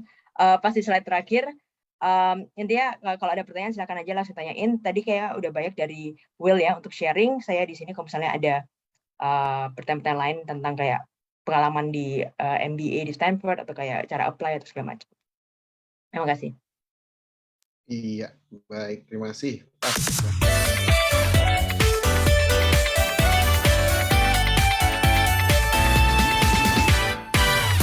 Bianca. Ya, baik. Terima kasih banyak. Pas sekali waktunya, sesuai alokasi waktu yang ada. Kita akan lanjutkan langsung ya diskusi Dan ini utamanya sangat menarik karena dari experience langsung gitu untuk S2 di sana, sekolah yang alumninya terkenal ya dari Stanford. Di chat juga ada ya beberapa pertanyaan, boleh direspon. Lalu biasanya sih karena segmennya calon-calon mahasiswa ya, mungkin bisa share tips trik lah untuk mendapatkan beasiswanya gitu, persiapannya berapa lama. Yang kedua, karena ini bukan riset ya tadi ya, langsung program kuliah gitu. Ini tantangan penyelesaian studinya seperti apa gitu. Kira-kira bekal apa yang perlu disiapkan. Mungkin itulah dua dulu ya, silakan. Oke, jadi tadi pertanyaannya untuk tantangan studi apa perlu dipersiapkan. Satu lagi apa, Pak? Sorry, yang pertama. Untuk mendapatkan beasiswanya, strategi Untuk mendapatkan beasiswanya. Oh iya. Oke, terima kasih untuk pertanyaannya. Untuk beasiswa, saya dapetnya LPDP gitu ya. Jadi saya sebenarnya dapat beasiswa dulu, baru dapat MBA-nya gitu. Jadi kalau misalnya mau apply kuliah, biasanya kan selalu ada dua pertanyaan itu kan, beasiswa dulu atau sekolahnya dulu gitu ya. Saya tuh apply LPDP kayaknya tahun 2020 akhir deh nggak salah. Terus kemudian dapat, saya kayak kalau saya gelombang kedua, cuma saya tuh yang beasiswa Olimpiade nggak salah. Jadi kayak bukan yang umum gitu. Saya dapat itu dulu, terus kemudian harus ngelis 3 sekolah gitu kan. Nah, salah satu saya taruh Stanford, terus saya apply di setelah dapat beasiswa saya apply gitu sih. Jadi pertanyaannya biasanya kayak beasiswa dulu atau sekolah dulu? Tergantung sih. Kalau menurut saya coba yang duluan yang mana paralel aja gitu ya. Soalnya kayak tadi dibilang juga sama Will, kalau misalnya keterima pun Stanford dan biasanya kayak top school yang lain tuh biasanya need base gitu. Jadi kalau misalnya udah keterima dia pastiin pasti orangnya bisa datang gitu ya dia. Jadi kalau misalnya pun kayak jadi nanti kayak akan ada form kita perlu ngisi kayak misalnya dia minta tanya detail gitu sih, kayak misalnya slip gaji dari setahun 2 tahun terakhir, terus kemudian kayak bahkan kayak aset yang ada dan segala macam gitu. Terus kemudian mereka akan decide dan beasiswa yang udah diterima gitu ya. Terus kemudian mereka akan decide kira-kira value beasiswa kita berapa gitu lah intinya. Nah kalau misalnya pun kayak kurang kita bisa ambil loan juga gitu. Jadi intinya kalau misalnya udah keterima untuk kayak top school di MBA di US itu biasanya mereka akan pastiin kita bisa datang gitu sih intinya. Nah, tapi saran saya again karena kan ada LPDP juga, jadi mending dimanfaatkan juga dan coba apply dulu aja. Jadi kayak LPDP sama MBA-nya gitu ya. Nah, terus kedua yang untuk dipersiapkan, kalau buat saya awal tuh saya agak ini ya, intinya MBA itu sangat-sangat sosial gitu sih. Dan in general kayak US dibanding Indonesia sangat-sangat sosial. Jadi kayak dulu pertama kali bangsa ke US saya ngerasa orang-orang tuh kayak sering banget ngajak saya ngobrol dimanapun gitu ya. Misalnya kayak lagi beli di supermarket gitu, misalnya bayar barang gitu ya. Itu kayak mereka tuh suka banget kayak bikin small talks gitu lah intinya. Jadi kayak preparing your conversation skill gitu ya. In English is very important gitu ya. Jadi kayak biar nggak terlalu kaget bahwa nanti itu akan sangat sosial dan intinya kayak orang-orang akan sangat open untuk ngajak ngobrol gitu lah intinya ke depan. Dan apalagi MBA di kelas tuh untuk kayak interaksi itu sangat penting gitu intinya. Jadi biar pasien bisa kayak aktif intinya kolaborasi di kelas gitu sih intinya. Ya. Yeah. Ya, baik. Terima kasih banyak Francisca, dan nanti bagi audiens ya kita akan ada sesi juga dari LPDP untuk elaborasi lebih lanjut tentang strategi mendapatkan beasiswa ini. Nah, khususnya untuk Francisca ya, pengalaman tadi antara beasiswa dulu dengan daftar dulu ya. Berarti kalau gitu case-nya Francisca Putri ini paralel ya, bareng-bareng daftar. Tapi untuk masuk Stanford-nya mana dulu yang didapetin? Beasiswanya dulu atau diterima di Stanford-nya dulu? Ya. Jadi saya tuh paralelnya antara beasiswa LPDP dan MBA untuk Stanford-nya gitu ya. Cuma kalau di Stanford-nya sendiri sih beasiswanya baru akan ditawarkan kalau misalnya dia udah keterima gitu. Cuma di kasus saya kan saya udah keterima beasiswa LPDP. Jadi waktu saya masuk Stanford saya juga kasih tahu saya keterima beasiswa LPDP gitu. Jadi waktu kayak mereka evaluasi untuk kayak financial condition saya, intinya saya nggak dapat beasiswa lagi gitu karena kan LPDP udah cover semua gitu kan. Jadi kayak gitu. Cuma kalau misalnya mungkin kalau misalnya nggak dapat LPDP, kemungkinan akan dapat ini sih beasiswa mungkin dari Stanford-nya gitu ya. Kalau misalnya pun nggak full ya paling akan ada loan juga yang akan di offer gitu sih. Cuma intinya kalau dari Stanford-nya sih pasti kayak admission dulu gitu kan, keterima baru nanti mereka akan bantu untuk kayak financial-nya dan segala kebutuhan lainnya gitu. Dan beasiswa Stanford itu berlaku untuk semua student ya, artinya tidak ada dedicated untuk satu wilayah tertentu, misalnya apa developing countries itu nggak ada ya, memang untuk semua student. Nggak ada. Jadi, nah itu karena itu untuk berlaku untuk semua student, jadi based on istilahnya itu need based scholarship gitu sih. Jadi kalau biasanya kan ada merit based sama need based. Merit based itu biasanya kayak mungkin yang GMAT-nya tinggi gitu, dari beasiswa yang lebih besar gitu misalnya ya. Kalau need based itu kayak tergantung masing-masing orang perlunya berapa gitu. Dan ini nggak based on location juga. Jadi kalau misalnya dia dari US pun coba kayak mungkin kayak baru kerja setahun 2 tahun terus kayak benar-benar kondisinya perlu bantuannya lebih gitu, kayak mereka kan dapat lebih juga gitu sih. Jadi kayak kita sendiri harus submit kondisi keuangan kita, kayak slip gaji setahun 2 tahun terakhir, terus habis itu apakah kita support orang tua dan segala macam gitu-gitu. Dari sana nanti mereka decide kayak kurang lebih masing-masing orang ini perlu berapa gitu kan untuk beasiswanya gitu kan. Terus kemudian dikasih ini decision-nya gitu, award-nya kan dapat berapa. Berarti beasiswanya itu ada yang parsial, ada yang full ya, cover ya, besarannya tergantung pada aplikasinya masing-masing ya. Iya, benar. Jadi tiap-tiap orang beda-beda beasiswanya, akan tergantung kondisi finansial masing-masing. Mana yang lebih gede dengan LPDP sama gedenya? Sorry, kenapa tadi kepotong? Kalau full cover ya, beasiswa full cover, sama gedenya ya dengan LPDP atau lebih gede nih Stanford? LPDP kan cover living allowance juga ya. Jadi kalau Stanford tuh kayaknya dia covernya tuition fee aja deh. Jadi kalau misalnya dia cover kayak dia kayak value terbesar dia itu cover tuition fee aja. Cuma kalau misalnya untuk kayak living allowance kayaknya harus ngambil loan lagi gitu sih kalau nggak salah. LPDP kan dia cover semuanya ya. Jadi kayak dari living allowance, housing dan segala macam gitu. Jadi kayak in term of value mungkin LPDP lebih membantu gitu sebenarnya. Ya, LPDP is best lah. Ya. Terima kasih. LPDP is the best. Karena waktu kan sangat kompetitif ya, masuk Stanford itu kan nggak mudah lah ya.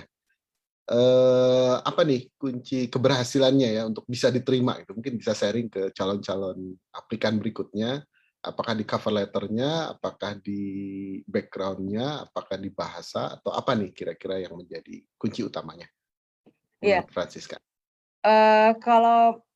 Jadi biasanya kalau misalnya di masing-masing MBA itu kan pasti ada di websitenya mereka ada kelas profile gitu kan. Jadi di kelas profile itu kita bisa lihat misalnya GMAT-nya itu rata-rata berapa, terus kemudian kayak GPA-nya itu rata-rata berapa. Termasuk juga pengalaman kerja gitu ya. Nah, terus yang ketiga tuh menurut saya SI. Jadi yang pertama tuh GMAT tuh penting sih karena kan kayak untuk MBA itu mereka kayak untuk GMAT itu nanti menentukan juga kayak rank mereka per tahunnya gitu kan ya. Jadi kayak pastikan aja kita ya target untuk at least di median value-nya gitu sih. Jadi kan at least bisa dilihat di kelas profile median value-nya berapa. Jadi satu itu at least kalau nggak bisa dapet yang median value, at least kayak within kayak range 30 poin dari median value gitu. Itu satu. Terus yang kedua kalau misalnya tapi intinya bisa diseimbangkan antara tiga ini sih. Jadi kalau misalnya kayak GMAT-nya agak di bawah nih gitu ya. Nah, GPA-nya gimana sama pengalaman kerja gitu kan. Jadi kayak apakah sesuai kayak mediannya atau kayak lebih bagus atau gimana gitu intinya. Nah, untuk pengalaman kerja juga untuk MBA itu mereka nggak selalu prefer yang lebih, mereka biasanya prefer yang nggak terlalu jauh dari mediannya juga gitu. Jadi kalau misalnya kayak mediannya biasanya kan 6 tahun, 7 tahun gitu ya. Kalau misalnya udah kayak 12 tahun, nah itu biasanya agak susah juga. Jadi ini kayak juga penting juga untuk teman-teman yang bisa mau MBA untuk kayak ngatur timingnya gitu sih. Jadi saya pengalaman kerja saya itu 9 tahun, jadi udah agak lebih tinggi gitu ya dibanding yang lain. Dan itu sebenarnya bukan hal yang terlalu positif juga, karena mereka biasanya prefer yang masih agak kurang lebih dekat sama inilah ya rata-ratanya gitu kan. Karena kan biasanya kalau misalnya umurnya terlalu jauh, takutnya nanti nggak terlalu imersif gitu lah, kayak experience-nya di sama teman-temannya gitu ya, waktu MBA gitu. Jadi itu, GMAT, GPA, yang ketiga SI. Jadi SI untuk Stanford, SI itu sangat penting. Jadi kayak bisa, SI ada banyak sih yang mereka minta, ada 6 totalnya. Jadi 2 SI utama, What Matters Most to You and Why, terus yang kedua Why Stanford, terus ada kayak 3 SI Impact, terus satu lagi SI Background. Ini banyak banget sih sebenarnya untuk dibandingin sama MBA yang lain gitu ya. Mungkin yang paling penting yang 2 awal, yang What Matters Most to You and Why, itu benar-benar kayak harus kegali dari waktu kita kecil, kayak value apa yang penting untuk kita gitu. Terus kemudian kayak value ini, gimana value ini berkembang dan nge-shape kita selama kita kayak berkarir dan segala macam, kayak sampai kita jadi diri kita sekarang gitu. Yang kedua Why Stanford. Why Stanford itu tentang kita, mereka ingin mastiin kita tuh udah do our research gitu sih tentang Stanford. Jadi kayak what kind of kita mau ambil, terus klub apa yang kita mau join dan segala macam kayak gitu. Baik, terima kasih. Sangat menarik sekali, Francisca Putri Wina atas sharingnya. Semoga lancar studinya, segera lulus, segera kembali ke Indonesia ya untuk membangun negeri kita bersama. Silahkan kalau ada kegiatan berikutnya. Baik, Bapak Ibu hadirin yang saya hormati, selanjutnya kita beralih ke kebetulan namanya sama ini, Francisca Susan ya. Good evening, selamat malam Francisca Susan. Mungkin untuk mudahnya panggil Susan ya. Ya, Susan aja. Ya, baik. Oke, sama dengan sesi sebelumnya, silakan untuk menceritakan lebih kurang 7 menit ya, dan nanti kita akan lanjutkan dengan diskusi. Oke, please. Okay, let me share my screen. Okay.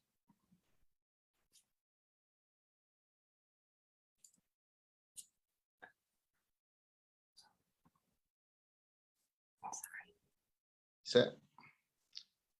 Yep. Ya. Baik. Oke, udah keluar. berarti saya present dalam bahasa Indonesia ya mostly. Terima kasih Profesor Yudi, makasih juga untuk Bu Poppy dan semua pendukung dan pengurus acara Bianca yang udah make it possible buat akademisi yang sedang belajar di Amerika Serikat untuk berbagi mengenai riset-riset dan pengalaman kami gitu. Halo semuanya, perkenalkan nama saya Francisca Susan. Saya adalah mahasiswi PhD tahun keempat di Operations Research at MIT. Sekarang saya akan sedikit sharing tentang perjalanan akademik saya dan juga research saya dalam hal designing data-driven algorithms for online marketplaces. Oke. Jadi sekilas tentang perjalanan akademik saya, menurut saya perjalanan akademik itu benar-benar unik untuk setiap orangnya. So this is just my personal experience and I hope it can be useful in one or many ways. Jadi saya besar di Jakarta, saya di Santa Ursula dari TK sampai SMP, lalu pindah ke Semak 1 BPK Penabur. Dari kelas 3 sebenarnya saya udah sering ikut lomba-lomba matematika dan ini sampai SMA di mana akhirnya saya berkesempatan mewakili Indonesia dalam ajang Olimpiade Matematika Internasional dan mendapatkan beberapa medali. Nah, dari acara Olimpiade tersebut saya mulai mengenal MIT sebagai kampus yang penuh inovasi dalam bidang sains dan teknologi dan juga risetnya cukup bagus. Dan saya apply, beruntung bisa melanjutkan S1 saya di MIT, di mana saya mengambil double major di matematika dan computer science dan minor di ekonomi. Karena tadi kan motonya MIT itu mens et manus, jadi even saat S1 saya juga berkesempatan untuk mendapatkan beberapa hands-on experience seperti internship di Facebook, Twitter, Goldman Sachs. Saya juga pernah intern di Traveloka. Terus mungkin perjalanan saya untuk PhD dari S1 sendiri, saya sudah mulai melakukan riset dalam bidang machine learning, tepatnya dalam bidang natural language processing di bawah supervisi Jonathan Belinkoff dan Profesor Jim Glass. Nama labnya itu ada Spoken Language System. Saat itu saya menyelidiki seberapa bagus sih machine translation system dapat membedakan homonim di dalam berbagai bahasa. Dan homonim di sini adalah kata-kata yang bunyi dan tulisannya sama namun artinya berbeda. Nah, karena saya suka sekali dengan pengalaman riset saya pas S1, waktu itu saya memutuskan untuk apply untuk PhD program, tapi mainly di computer science sebenarnya. Dan juga sudah diterima di beberapa tempat. Tapi waktu itu academic advisor saya pas S1 mengusulkan saya untuk mencoba bidang operations research. Dan ini sebenarnya benar-benar kebetulan. Waktu itu saya mengambil seminar discrete math dan kelas econometrics, dan berdasarkan problem-problem dan metode-metode yang saya suka, guru profesor saya waktu itu menyarankan mungkin lebih cocok di bidang operations research gitu. Akhirnya saya memutuskan untuk melanjutkan studi PhD saya di OR setelah berbicara juga dengan profesor-profesor di program saya dan mengetahui lebih dalam tentang apa yang mereka kerjakan. Menurut saya hal-hal tersebut sangatlah menarik gitu. Sekilas dari segi funding sendiri, sebenarnya saya cukup bersyukur bahwa selama ini dalam PhD selalu mendapatkan funding dari profesor dan universitas saya dalam bentuk research assistantship atau teaching assistantship untuk melakukan riset saya. Nah, sebenarnya salah satu pada tahun ketiga, salah satu semester itu sebagian dana saya itu datang dari kolaborasi antara MIT dan Indonesia. Dan ya saya sangat bersyukur atas kesempatan tersebut. Mungkin sedikit tips tentang funding dari saya. Ini seperti yang sudah dikatakan oleh Kak Denisa minggu lalu. Sebenarnya penting sekali untuk network dan berbicara kepada people, entah itu professors, grad students, or postdocs, karena dari situ kita bisa menemukan opportunity funding yang mungkin ada gitu. Terus selain funding, saya juga menerima beberapa fellowship yang menjadi sumber uang tambahan, tapi tidak mengcover tuition gitu.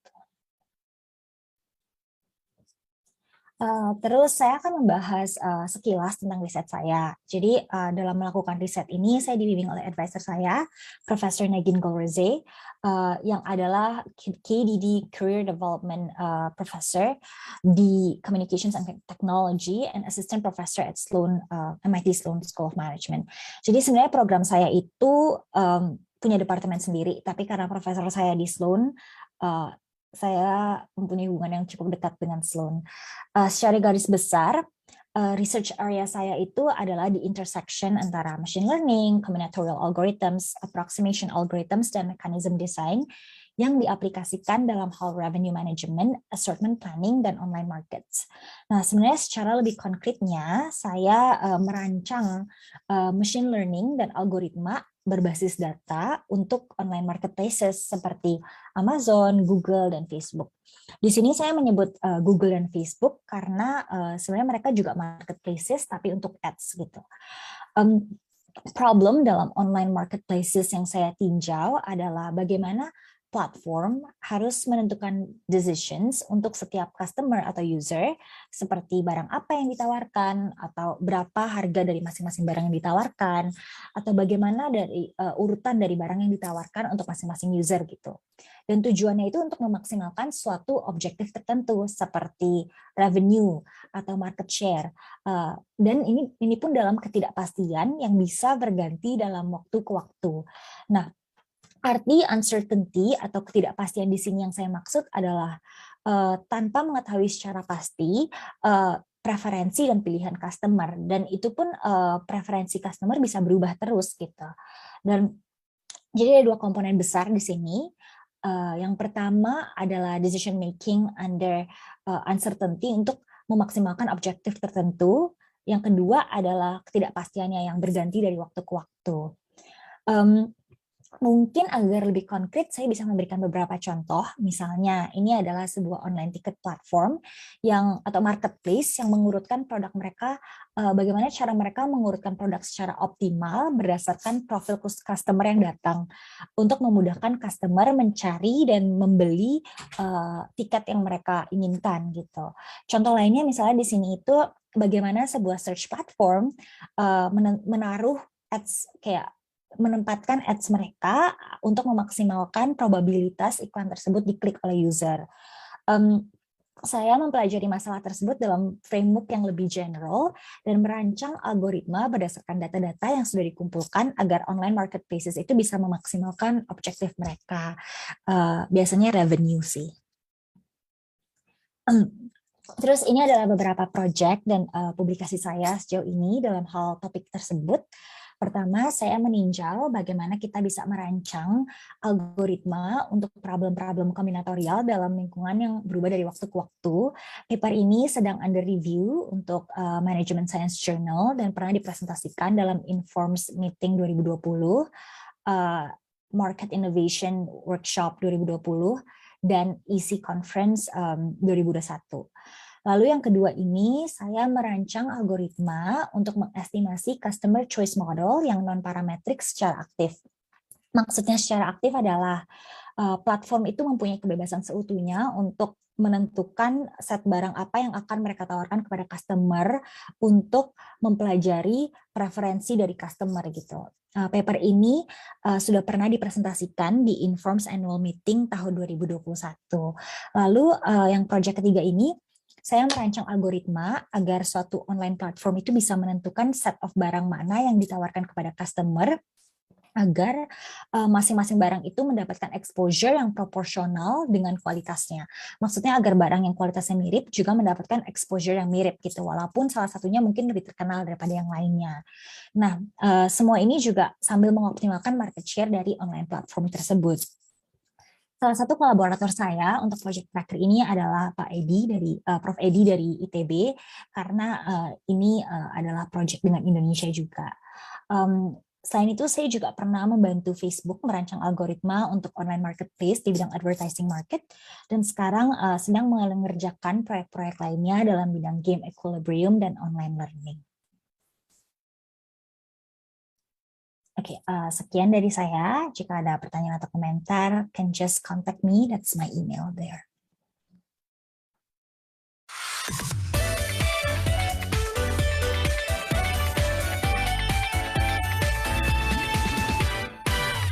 Bianca.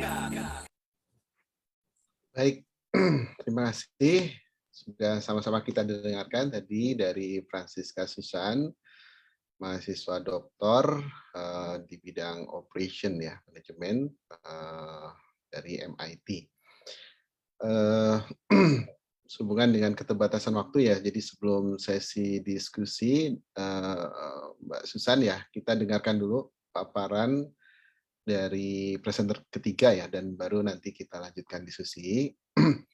Selanjutnya saya mengundang panggilnya apa nih, Mbak Astina Yanti Kabi, Master Student di bidang Tourism, Hospitality and Event Management, George Washington University, penerima beasiswa LPDP. Kepada Mbak Astina Yanti Kabi, 7 menit waktu dipersilahkan untuk memaparkan.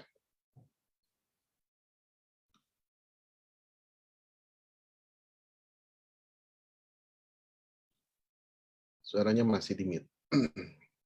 Baik, terima kasih Profesor Yudi. Yang saya hormati Bu Popi bersama tim Bianca. Pertama-tama saya mengucapkan Shalom. Assalamualaikum warahmatullahi wabarakatuh. Om Swastiastu, Nama Budaya, Salam Kebajikan, dan Salve. Pada kesempatan kali ini, saya ingin mempresentasikan ongoing research saya, yaitu the social, environmental, and economic impact of the waste plastic pollution in Indonesia. Namun sebelumnya saya akan memperkenalkan secara singkat. Something problem with my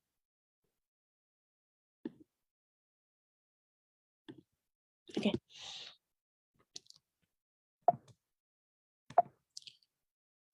Saya ingin memperkenalkan diri saya. Yang pertama, nama saya Astina Yanti Kabi, asal saya dari Kabupaten Alor, Nusa Tenggara Timur.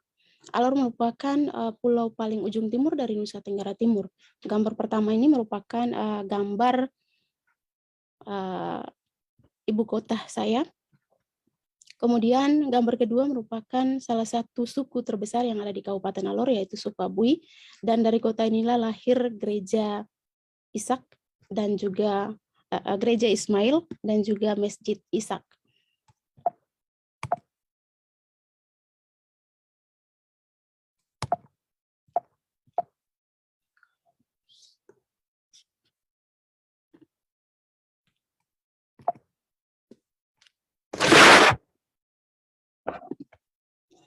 Sedikit tentang education background saya berasal dari English Education pada Universitas Tribuana Kalabahi, salah satu atau satu-satunya universitas yang ada di daerah saya, dan merupakan kampus perbatasan karena berbatasan langsung dengan negara Timur Leste.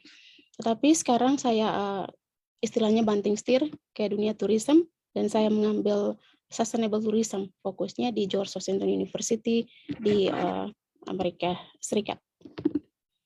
Mengapa saya memilih GW? Yang pertama adalah networking. Itu terbukti ketika saya menjadi mahasiswa di George Washington University, saya bergabung dengan World Tourism Organization, Global Tourism Network, Tourism for the Future seperti yang dikatakan oleh Profesor Tosun, kemudian International Student Community, dan saya diberi kesempatan oleh kampus menjadi salah satu konsultan bagi rekrutmen untuk rekrutmen international student. Yang kedua, saya memilih GW dengan alasan bahwa course availability. Yang pertama, jenis-jenis kursus ini membuat saya berpikir bahwa apa yang disediakan oleh George Washington University itu cocok dengan pengembangan pariwisata di Indonesia, khususnya di wilayah Indonesia Timur. Inilah judul saya, yaitu The Social, Environmental, and Economic Impact of the Waste Plastic Pollution. Kenapa saya mengambil judul ini? Kenapa saya mencoba untuk menganalisis ini? Karena ini merupakan super system yang mau dibilang strong dalam pengembangan destinasi pariwisata di Indonesia. Karena itu saya berusaha meneliti ini untuk menekan angka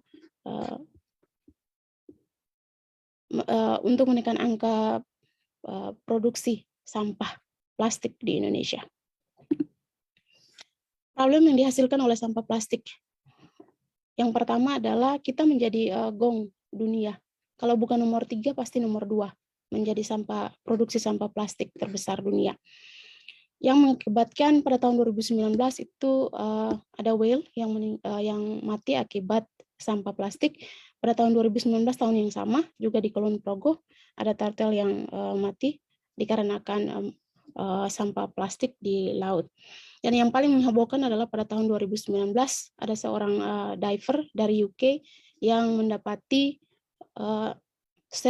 setumpuk plastik yang ada di laut, di mana pusat pariwisata Indonesia yaitu Nusa Penida Bali. Adapun konseptual framework yang saya adopsi dari European Tourism Indicator System yang mana mengukur tentang social culture impact dari tourism perspektif, kemudian environmental impact, kemudian economic impact. Strategi dalam penyelesaian krisis plastik. Saya membaca salah satu peneliti dari Indonesia, yaitu Pak Muharrem. Beliau sudah memberikan solusi kepada pemerintah dalam hal ini bagaimana mengontrol untuk produksi plastik. Yang kedua adalah bagaimana menghentikan penggunaan plastik, dan yang ketiga adalah bagaimana adanya transparansi antara pihak produksi atau pihak pabrik dengan pihak pemerintah. Namun sampai saat ini kita masih menjadi gongnya produksi sampah, itu artinya hal-hal ini belum terrealisasi secara baik. Dalam kesempatan penelitian ini saya juga mengadopsi beberapa cara negara-negara luar dalam menyelesaikan atau mengatasi sampah. Yang pertama dari negara Eropa. Eropa pada tahun 2018 mereka menekan atau membatasi produksi plastik, kemudian mereka change ke non plastik. Contohnya seperti kalau ibu-ibu rumah tangga mau pergi belanja, mereka lebih membawa tas mereka sendiri untuk belanja tanpa menggunakan plastik. Tetapi di sisi lain ada negara-negara Eropa yang mengubah atau mengolah waste plastik ke energi listrik. Nah, dari sini mungkin pemerintah bisa memperhatikan juga atau bisa melihat SDM kita yang unggul yang mahir di bidangnya untuk membantu pemerintah dalam mengatasi masalah sampah dengan mengolah sampah menjadi energi listrik. Saya pikir LPDP SDM yang diproduksi LPDP pasti dari sekian banyak mahasiswa atau alumni LPDP pasti ada yang memiliki bidang untuk membantu pemerintah dalam menyelesaikan masalah sampah. Kemudian yang berikut Amerika dalam menyelesaikan masalah sampah, yaitu mereka sama seperti Eropa, mereka menekan untuk produksi plastik. Kemudian yang kedua adalah mereka berusaha untuk tidak ketergantungan dengan plastik. Contohnya ketika saya hidup di sini, ketika saya berbelanja, saya membawa tas sendiri karena kebanyakan dari pusat-pusat perbelanjaan tidak menyediakan sampah, atau ketika kita pergi ke sana pasti mereka tanya mau diberikan tas belanja atau sudah bawa sendiri. Mungkin itu sedikit gambaran tentang penelitian saya. dan saya kembalikan kepada Prof. Yudi. Dan jika ada pertanyaan, just jumping me out. Thank you.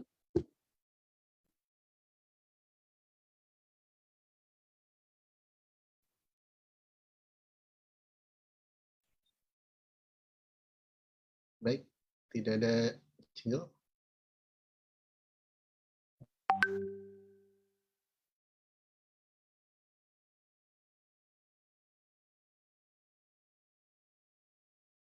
Baik, terima kasih sekali lagi pada para pembicara. Tak terasa ternyata waktu sudah 2 jam ya, sudah hampir menunjukkan akhir sesi. Nah, untuk sesi diskusi ini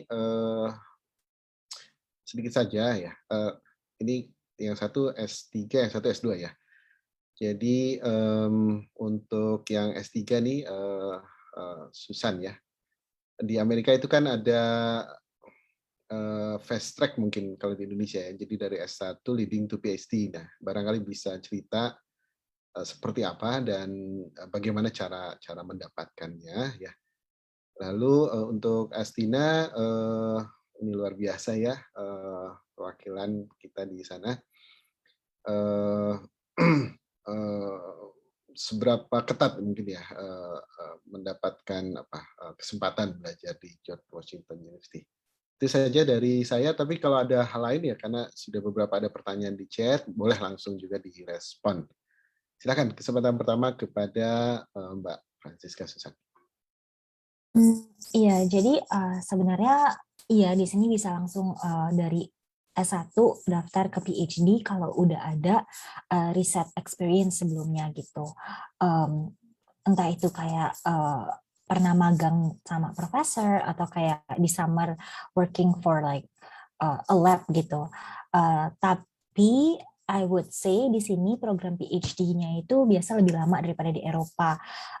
Karena biasa 2 tahun pertama itu dapat gelar master, terus abis itu 3 tahun lagi, jadi kan totalnya sekitar 5 tahun baru dapat PhD gitu. So it tends to be longer, tapi iya bisa langsung.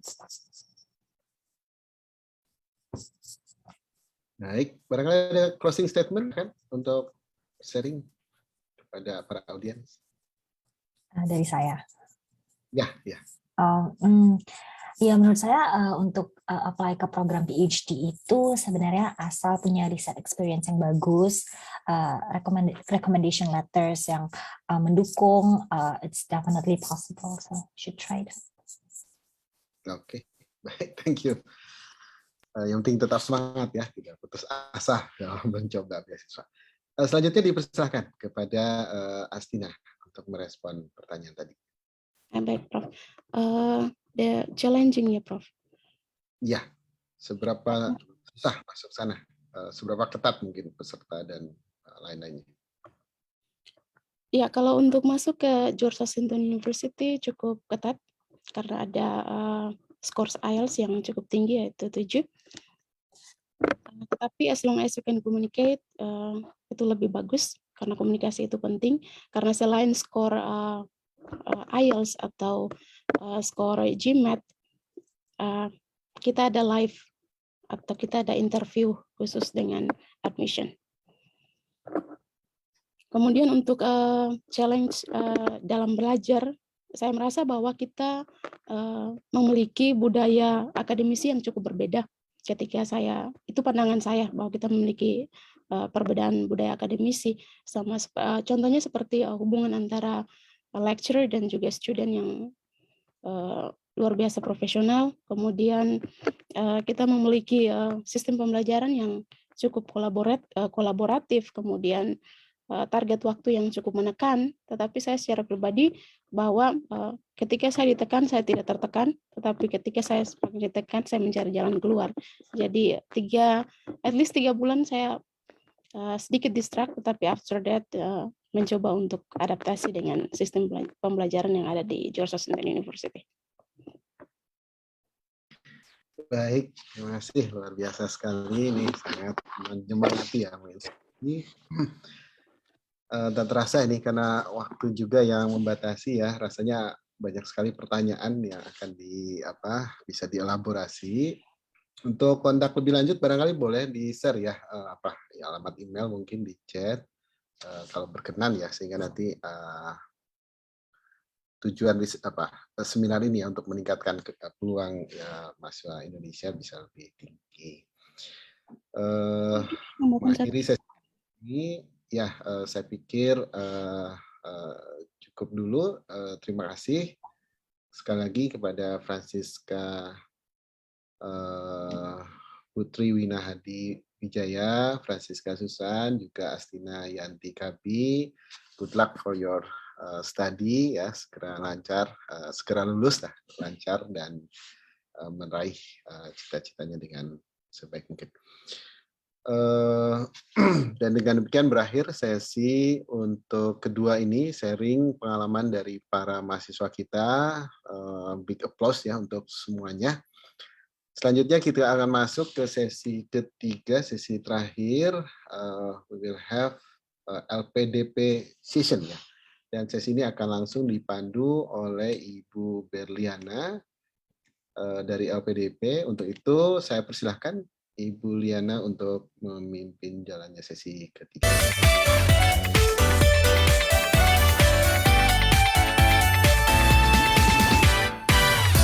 Bianca. Ya, baik. Terima kasih kepada Prof. Yudi telah mengantarkan berjalannya lancar, dan kami dari LPDP juga berterima kasih kepada Prof. Popi yang telah rutin melibatkan LPDP untuk dapat hadir dan menyampaikan tentang kebijakan LPDP di sesi acara Bianca setiap minggunya. Dan terima kasih juga tadi kepada para representatif dan juga para award di LPDP yang sedang studi di sana. Ada Mbak Francisca dan ada juga Mbak Astina dan ada juga Mbak Susan, award dari MIT yang juga sangat luar biasa.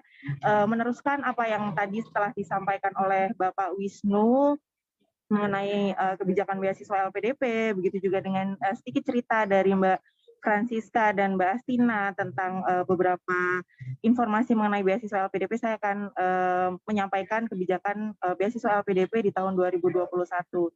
Sebelumnya saya mohon maaf menyampaikannya secara mobile, mungkin dari rasio gambarnya sedikit berbeda. Jadi kebetulan sedang ada acara juga kami di Mataram.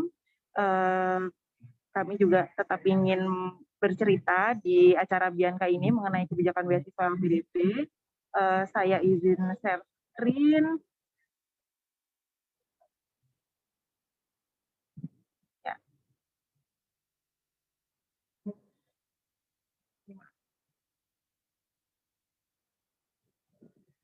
Ya. Apakah sudah terlihat? Ya, jadi baik. Terima kasih, mohon maaf ada ini ya, tampilan lainnya tadi sebelum ini. Jadi seperti yang disampaikan oleh Bapak Wisnu bahwa LPDP telah berkomitmen untuk mendukung penguatan SDM di Indonesia sejak tahun 2013 hingga tahun ini 2022. Kita sudah memberikan beasiswa kepada hampir 29.000 awardee. Dan saat ini jumlah alumni kita sudah ada 14.000 orang. Hampir 30.000, mohon maaf. Dan awardee kita berasal dari 34 provinsi tersebar di seluruh Indonesia, dan mereka studi ke berbagai perguruan tinggi terbaik dunia. Untuk saat ini yang sedang ongoing ada 68%, dan yang 68% di dalam negeri dan 31%-nya di luar negeri. Selain itu juga LPDP mensupport beberapa program non-degree bersama Kemdikbudristek melalui beberapa program Kampus Merdeka. Ini informasi mengenai kebijakan beasiswa LPDP di tahun 2022. Jadi LPDP mulai ada beasiswa itu di tahun 2013, dan secara bertahap kita membuka program-program baru karena kami menyadari bahwa tidak semua teman-teman di Indonesia itu bisa kita samaratakan persyaratannya. Ada beberapa teman-teman yang perlu afirmasi, perlu beberapa relaksasi persyaratan seperti teman-teman dari daerah afirmasi, dari Indonesia Timur, putra-putri Papua, begitu juga dengan teman-teman dari penyandang disabilitas dan prasejahtera. Oleh karena itu, kita juga membuka program beasiswa afirmasi. Di tahun ini ada 4 jenis beasiswa afirmasi yang kita buka, dan ada satu program baru kita buka di tahun ini adalah beasiswa putra-putri Papua. Program ini kami tujukan untuk memberikan kesempatan yang lebih besar untuk teman-teman yang berasal dari Papua supaya mereka punya kesempatan untuk lanjut studi ke berbagai perguruan tinggi terbaik dunia, baik itu di dalam maupun luar negeri. Selanjutnya kita juga membuka program targeted. Program ini teman-teman yang mendaftar di program ini biasanya punya rencana pasca studi yang lebih spesifik. Jadi kebermanfaatan pasca studinya itu biasanya sudah tertera di hitam di atas putih gitu kan, seperti terikat dengan institusinya ataupun terikat dengan kementerian tertentu atau dengan bidang tertentu. Jadi seperti ada beasiswa kewirausahaan, beasiswa PNS TNI Polri, beasiswa dokter spesialis, dan pendidikan kader ulama yang insya Allah akan kita buka di tahap 2. Jadi kita memang mendukung semua program, semua keilmuan, semua bidang studi untuk lanjut dengan beasiswa LPDP, termasuk bidang bisnis juga yang saat ini sedang dibahas, dan kita juga sejak tahun 2021 membuka program beasiswa kewirausahaan ini untuk mendorong teman-teman di Indonesia yang punya jiwa entrepreneur, baik itu yang memiliki proposal bisnis yang baik ataupun bisnis yang sudah berjalan, supaya mereka punya kesempatan untuk meningkatkan kompetensi dan wawasannya mengenai bisnis, dan ketika kembali bisa mengoptimalkan bisnisnya, dan mereka juga bisa memberikan sumbangsih di beberapa perguruan tinggi untuk bidang entrepreneurship. Dan yang pastinya ada juga beasiswa umum yang memang kita berikan untuk semua masyarakat Indonesia. Jadi kalau afirmasi dan targeted mungkin lebih spesifik, kalau umum ini siapapun bisa mendaftar, mungkin batasannya ada di batas usia dan juga batas bahasa, karena memang beasiswa umum adalah beasiswa yang paling kompetitif di LPDP. Lalu untuk saat ini LPDP membuka pembukaan beasiswa 2 kali dalam 1 tahun, yaitu di tahap 1 kemarin baru saja kita tutup di tanggal 27 Maret, tapi tidak usah khawatir karena kita akan buka kembali di bulan Juli dan Agustus, dan teman-teman yang akan lanjut untuk studi di tahun ini itu memang wajib untuk mengambil di tahap 1. Tapi kalau teman-teman mau lanjut di tahun 2023 atau 2024, silakan mengambil atau mendaftar beasiswa di tahap 2, yaitu di bulan Juli dan Agustus 2022. Tahapan untuk LPDP apa aja sih? Jadi ada 3, ada seleksi administrasi, seleksi bakat skolastik, dan juga seleksi substansi. Ini untuk tahap 1 kita laksanakan secara full online. Untuk yang tahap 2 nanti kita akan menyesuaikan kondisi. Kalau sekiranya pandeminya sudah lebih baik, maka kita bisa melakukan secara offline. Lalu untuk seleksi bakat skolastik ini mencakup tes mengenai problem solving, lalu kuantitatif, dan juga verbal. Lalu untuk seleksi substansi ini mencakup tentang wawancara dan juga profiling calon pendaftar beasiswa. Lalu jika teman-teman mendaftar dan mendapat beasiswa LPDP, seperti yang tadi sudah sempat disampaikan oleh Mbak Francisca, bahwa LPDP ini full scholarship, kita mendanai seluruh kebutuhan teman-teman untuk lanjut studi, baik itu yang sifatnya akademik terkait dengan pendidikan maupun biaya pendukung lainnya yang terkait dengan biaya hidup. Jadi untuk pendidikannya kita akan biaya dana pendaftaran, ini biasanya sifatnya reimburse, lalu kita berikan juga SPP maupun atau tuition fee, kita berikan berapapun yang akan kita tidak ada batasnya, jadi sesuai invoice yang akan diterbitkan kampus kita akan memberikan. Lalu ada juga tunjangan buku, kita berikan setahun sekali, ada juga dana bantuan penelitian tesis dan disertasi. Kalau teman-teman menjadi speaker di seminar internasional, juga kita akan support untuk transport dan akomodasinya. Lalu kalau teman-teman mempublikasikan jurnalnya di jurnal bereputasi internasional, juga kita akan memberikan insentif. Lalu kita juga akan mensupport transport sekali berangkat dan pulang. Lalu ada juga dana aplikasi visa, terus termasuk juga asuransi kesehatan. Kita juga memberikan living allowance, dana hidup bulanan ini kita berikan berbeda setiap negara dan setiap kota. Kita mengkaji setiap tahun berapa standar hidup yang ideal di negara tersebut, dan itu kita berikan dalam bentuk dana hidup bulanan. Dana hidup bulanan ini kita berikan 3 bulan sekali. Lalu ada juga dana kedatangan, yaitu settlement allowance. Ini kita berikan di awal teman-teman studi ya. Biasanya kalau kita awal-awal studi atau merantau itu sangat banyak kebutuhannya, baik itu yang bersifat akademik maupun kehidupan sehari-hari. Jadi kami berupaya untuk memperingan atau mempermudah aktivitas teman-teman ketika pertama kali studi dengan memberikan settlement allowance. Kita juga memberikan dana tunjangan keluarga khusus untuk doktoral, dan ada juga dana keadaan darurat.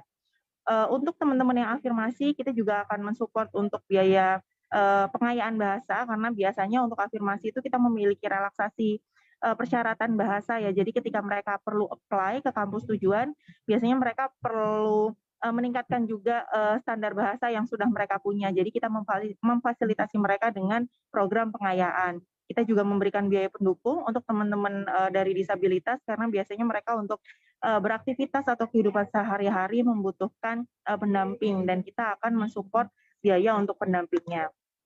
Saya rasa kurang lebih seperti itu mengenai beasiswa LPDP. Untuk persyaratan lebih rincinya bisa teman-teman cek di laman website LPDP. Ada beberapa persyaratan mungkin yang perlu di-highlight mengenai nilai IPK, standar minimal sertifikat bahasa, baik itu bisa IELTS, TOEFL, itu beragam standar minimalnya di setiap jenis beasiswa. Teman-teman silakan cek di website LPDP untuk informasi lengkapnya.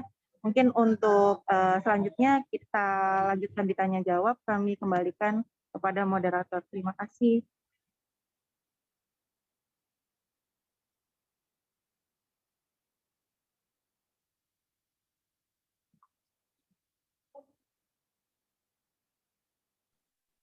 Ya, boleh ditutup share screen-nya dulu.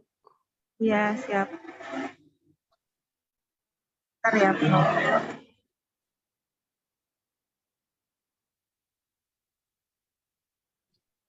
Mohon maaf sebelumnya saya belum. Ya. Apakah masih muncul ya? Sudah. Sudah. Ini tim. Ada jingle dulu atau langsung ini? Silakan.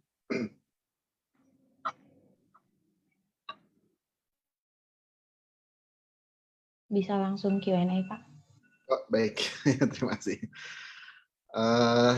Terima kasih sekali lagi pada Ibu Berliana atas sharingnya. LPDP adalah beasiswa yang sangat favorit sekarang karena coverage-nya ya yang luar biasa, mulai dari tadi visa, lalu juga living cost, tuition fee, dan seterusnya.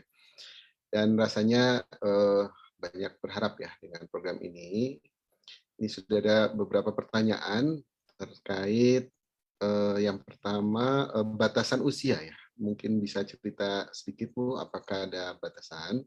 Kedua, apakah ada kebijakan khusus gitu untuk concurrent degree program seperti MBA, MPP yang join ya di PT Utama Dunia yang 3 tahun durasinya. Dan kira-kira tips-triknya lah untuk mendapatkan LPDP ini. Silahkan Bu, itu dulu sebentar. Ya, baik. Terima kasih Prof. Yudi. Jadi untuk batas usia maksimal itu sebenarnya kita beragam untuk masing-masing jenis beasiswa. Untuk yang beasiswa umum atau beasiswa reguler itu memang yang batas usianya paling ketat ya. Jadi untuk magister maksimal di 35 tahun, untuk doktoral maksimal di 40 tahun. Tapi kita juga ada program afirmasi yang seperti beasiswa putra-putri Papua yang batas maksimal usia untuk magisternya itu ada 47 tahun dan doktoralnya 50 tahun. Lalu untuk tadi yang menyampaikan bahwa bagaimana untuk program-program yang masa durasi studinya 3 tahun. Jadi untuk program yang setara dengan magister itu maksimal masa studinya adalah 2 tahun. Jadi kalau misalkan melewati dari 2 tahun maka pembiayaan setelah tahun kedua itu akan di-cover sendiri. Jadi LPDP hanya membiayai sampai maksimal tahun kedua saja. Begitu juga dengan doktoral itu maksimal 4 tahun. Jadi kalau misalkan ternyata lebih dari 4 tahun, maka kita maka untuk tahun setelah tahun keempat itu dibiayai sendiri seperti itu. Lalu tadi mohon maaf ada satu lagi pertanyaan terkait Tutup aja. tips Kalau ya. tadi untuk S1 nggak ada Bu ya? Tadi kan Oh, S3, iya. S2, ya. S1 ada ya? Beasiswa juga. Untuk S1 kalau program native-nya LPDP belum ada, jadi memang LPDP diminta untuk mendanai program S2 dan S3, tapi kita juga berkolaborasi dengan Kemdikbudristek melalui program IISME itu. Kita kebetulan sekarang sedang buka dan itu diperuntukkan untuk teman-teman yang sekarang S1, itu seperti semacam pertukaran pelajar ya. Jadi teman-teman bisa studi di kampus luar negeri selama 1 semester. Itu untuk rekrutmen, proses seleksinya itu ada di Kemdikbudristek, tapi untuk pendanaannya nanti dari LPDP. Jadi kita supportnya sifatnya kolaboratif, bukan program native LPDP. Baik. Untuk yang S2, alumni bidik misi ada kekhususan Bu program LPDP atau diperlakukan sama? Oh iya, jadi untuk S2, untuk yang alumni bidik misi, jadi sebelum-sebelumnya memang kita punya program khusus namanya beasiswa untuk alumni bidik misi, yang di tahun kemarin kita gabungkan di beasiswa prasejahtera. Nah, tahun ini untuk beasiswa prasejahtera itu kami meniadakan untuk yang program alumni bidik misi, kami mempersyaratkannya untuk kategori prasejahtera adalah teman-teman men-screenshot di aplikasi Kementerian Sosial bahwa teman-teman atau keluarga teman-teman merupakan penerima bansos. Jadi ini kami merujuk kepada kebijakan pemerintah bahwa untuk pendataan, untuk mengkategorikan seseorang masuk golongan prasejahtera atau tidak, itu kita berikan kepada yang berwenang, yaitu Kementerian Sosial.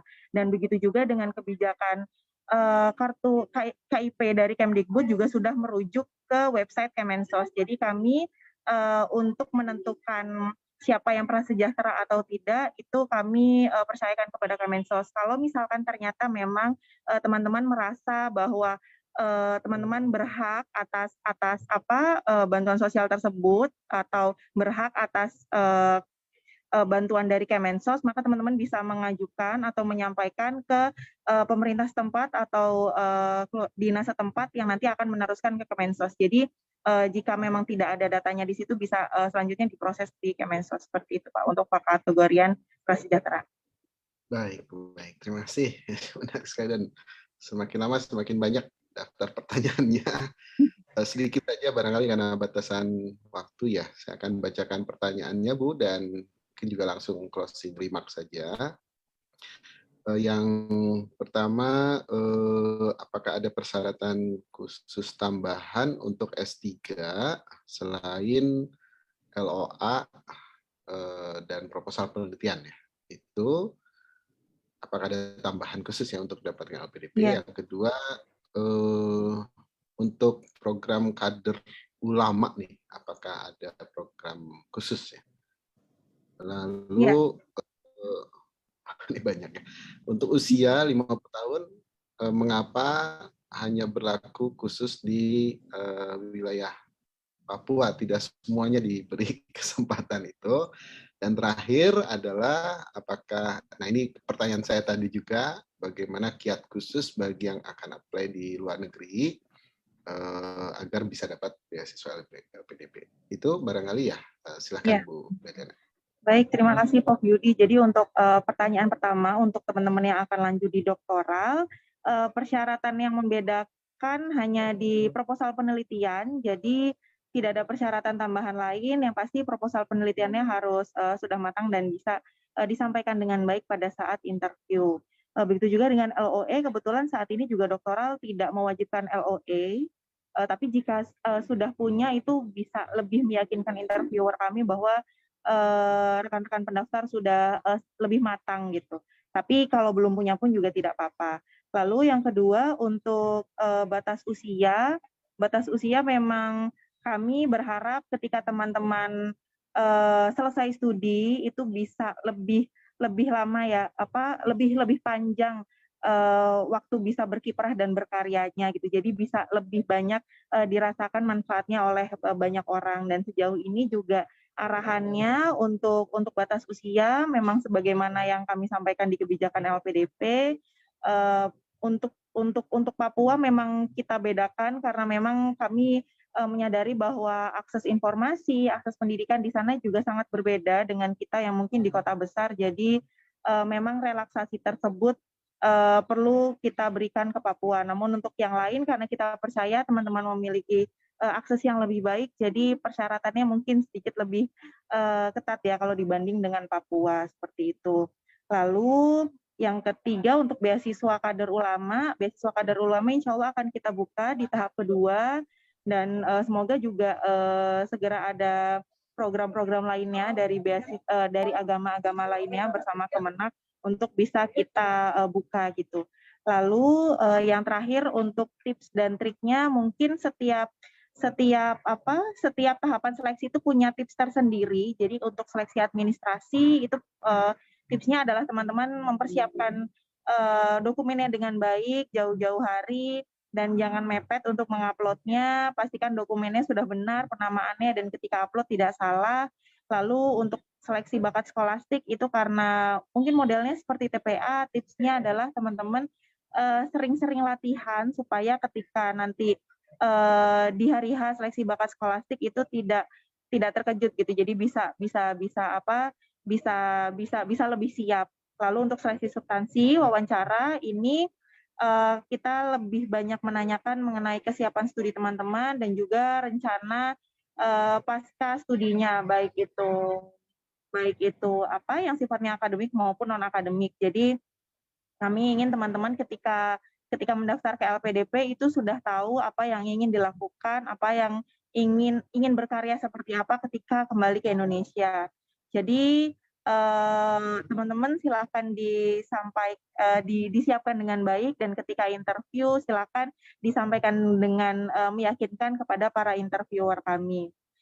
Lalu mungkin tadi karena keterbatasan waktu, jadi kalau misalkan teman-teman nanti masih ada pertanyaan tentang LPDP, silahkan nanti hubungi call center LPDP di 15652, kita buka 24 jam, atau kalau misalkan teman-teman ternyata lebih nyaman menggunakan media sosial, teman-teman juga bisa tulis saja komentar ataupun bisa message media sosial kami. Sudah ada teman-teman yang standby untuk menjawab pertanyaan para pendaftar ataupun masyarakat terkait beasiswa LPDP, atau kalau lebih suka yang lebih panjang atau menceritakan dengan gambar-gambar juga bisa menyampaikan di bantuan.lpdp.kemenq.go.id. Jadi mudah-mudahan teman-teman semua dimudahkan.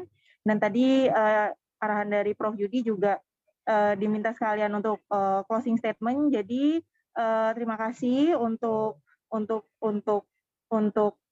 Poppy yang telah mengundang dan juga terima kasih untuk teman-teman yang telah hadir.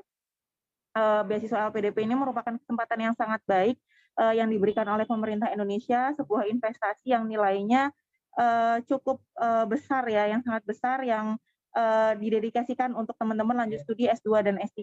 Jadi silahkan ambil kesempatan ini sebaik-baiknya. Mudah-mudahan teman-teman diberikan kemudahan dan diberikan kelancaran untuk persiapan studinya. Kalau misalkan ada pertanyaan, silakan tadi menghubungi ke kontak-kontak yang sempat saya sampaikan. Sekian dari saya, terima kasih. Assalamualaikum warahmatullahi wabarakatuh.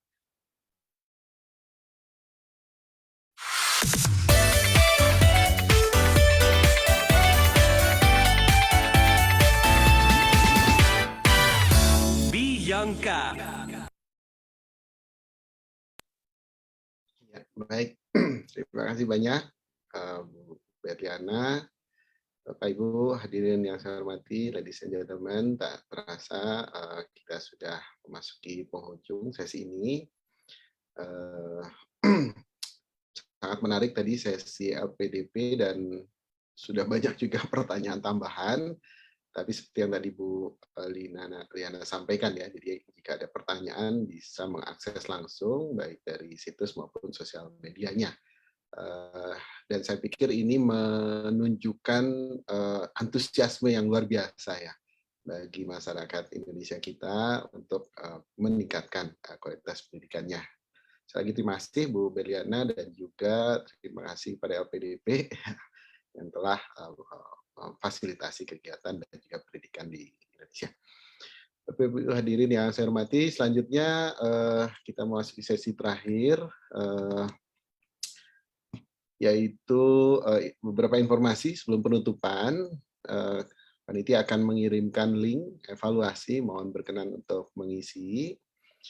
Dan sebagai informasi juga untuk sesi berikutnya, ya mungkin bisa di share screen mengenai poster. Ya ini ya, poster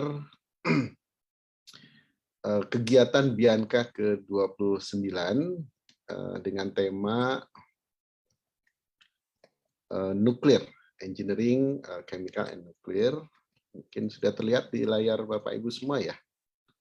Akan menghadirkan pembicara yang prominent, ada Suresh Khator, Associate Dean, Graduate Program and Computing Facility dari University of Houston, Dr. Seung Jin Kim, Cap James McCarthy Jr., Head of the Social of Nuclear Engineering dari Purdue University, also Professor Rizwan Udin, Head of Department of Nuclear, Plasma and Radiological Engineering dari University of Illinois at Urban Campaign. Also Alexander Agung, PhD, Head of Department Nuclear Engineering and Engineering Physics, University Gajah Mada as speakers and also moderator. Juga akan ada pembicara lainnya, sharing ya dari para mahasiswa yang terkait di bidang tersebut. Baik, dan inilah akhir dari sesi kita hari ini. Kita akan punya sesi foto bersama dulu yang akan dipimpin oleh panitia. Dan mengakhiri sesi ini, saya ucapkan terima kasih banyak ya atas segala perhatiannya. Mudah-mudahan informasi yang didapatkan hari ini menambah semangat dan juga bermanfaat bagi kelancaran studi baik yang bersangkutan langsung maupun tentu koleganya. Kami mohon maaf jika ada kekurangan. Selamat siang, salam sehat, salam sejahtera, dan selamat beraktivitas. Have a wonderful and pleasant day. Terima kasih kepada seluruh presenter dan saya kembalikan ke panitia. Oke, baik. Terima kasih. Kita masuk ke sesi foto bersama sekarang. Dimohon untuk on kamera kepada Bapak Ibu semuanya. Di sini ada 5 screen. Dimulai dari screen yang pertama. Bersiap untuk foto. 1, 2, 3. Selanjutnya screen yang kedua. Bersiap untuk foto. Bisa on kamera. 1, 2, 3. Screen 3. Screen 4, dan screen yang 5. Baik, terima kasih. Baik, terima kasih semuanya. Terima kasih Bu Poppy, Francisca, Susan, Francisca Putri, Astina, and all speaker. Also all participant yang luar biasa, ini masih 100-an, termasuk yang di Zoom maupun juga yang hadir di live FB. Terima kasih sekali lagi, salam sehat, selamat beraktivitas. Ya, terima kasih Prof. Yudi, terima kasih semuanya, Mbak Berliana, Mbak Lina dari LPDP, Mbak Astrina, ya, Mbak Susan, Mbak Francisca, presentasinya inspiring. Terima kasih untuk semuanya.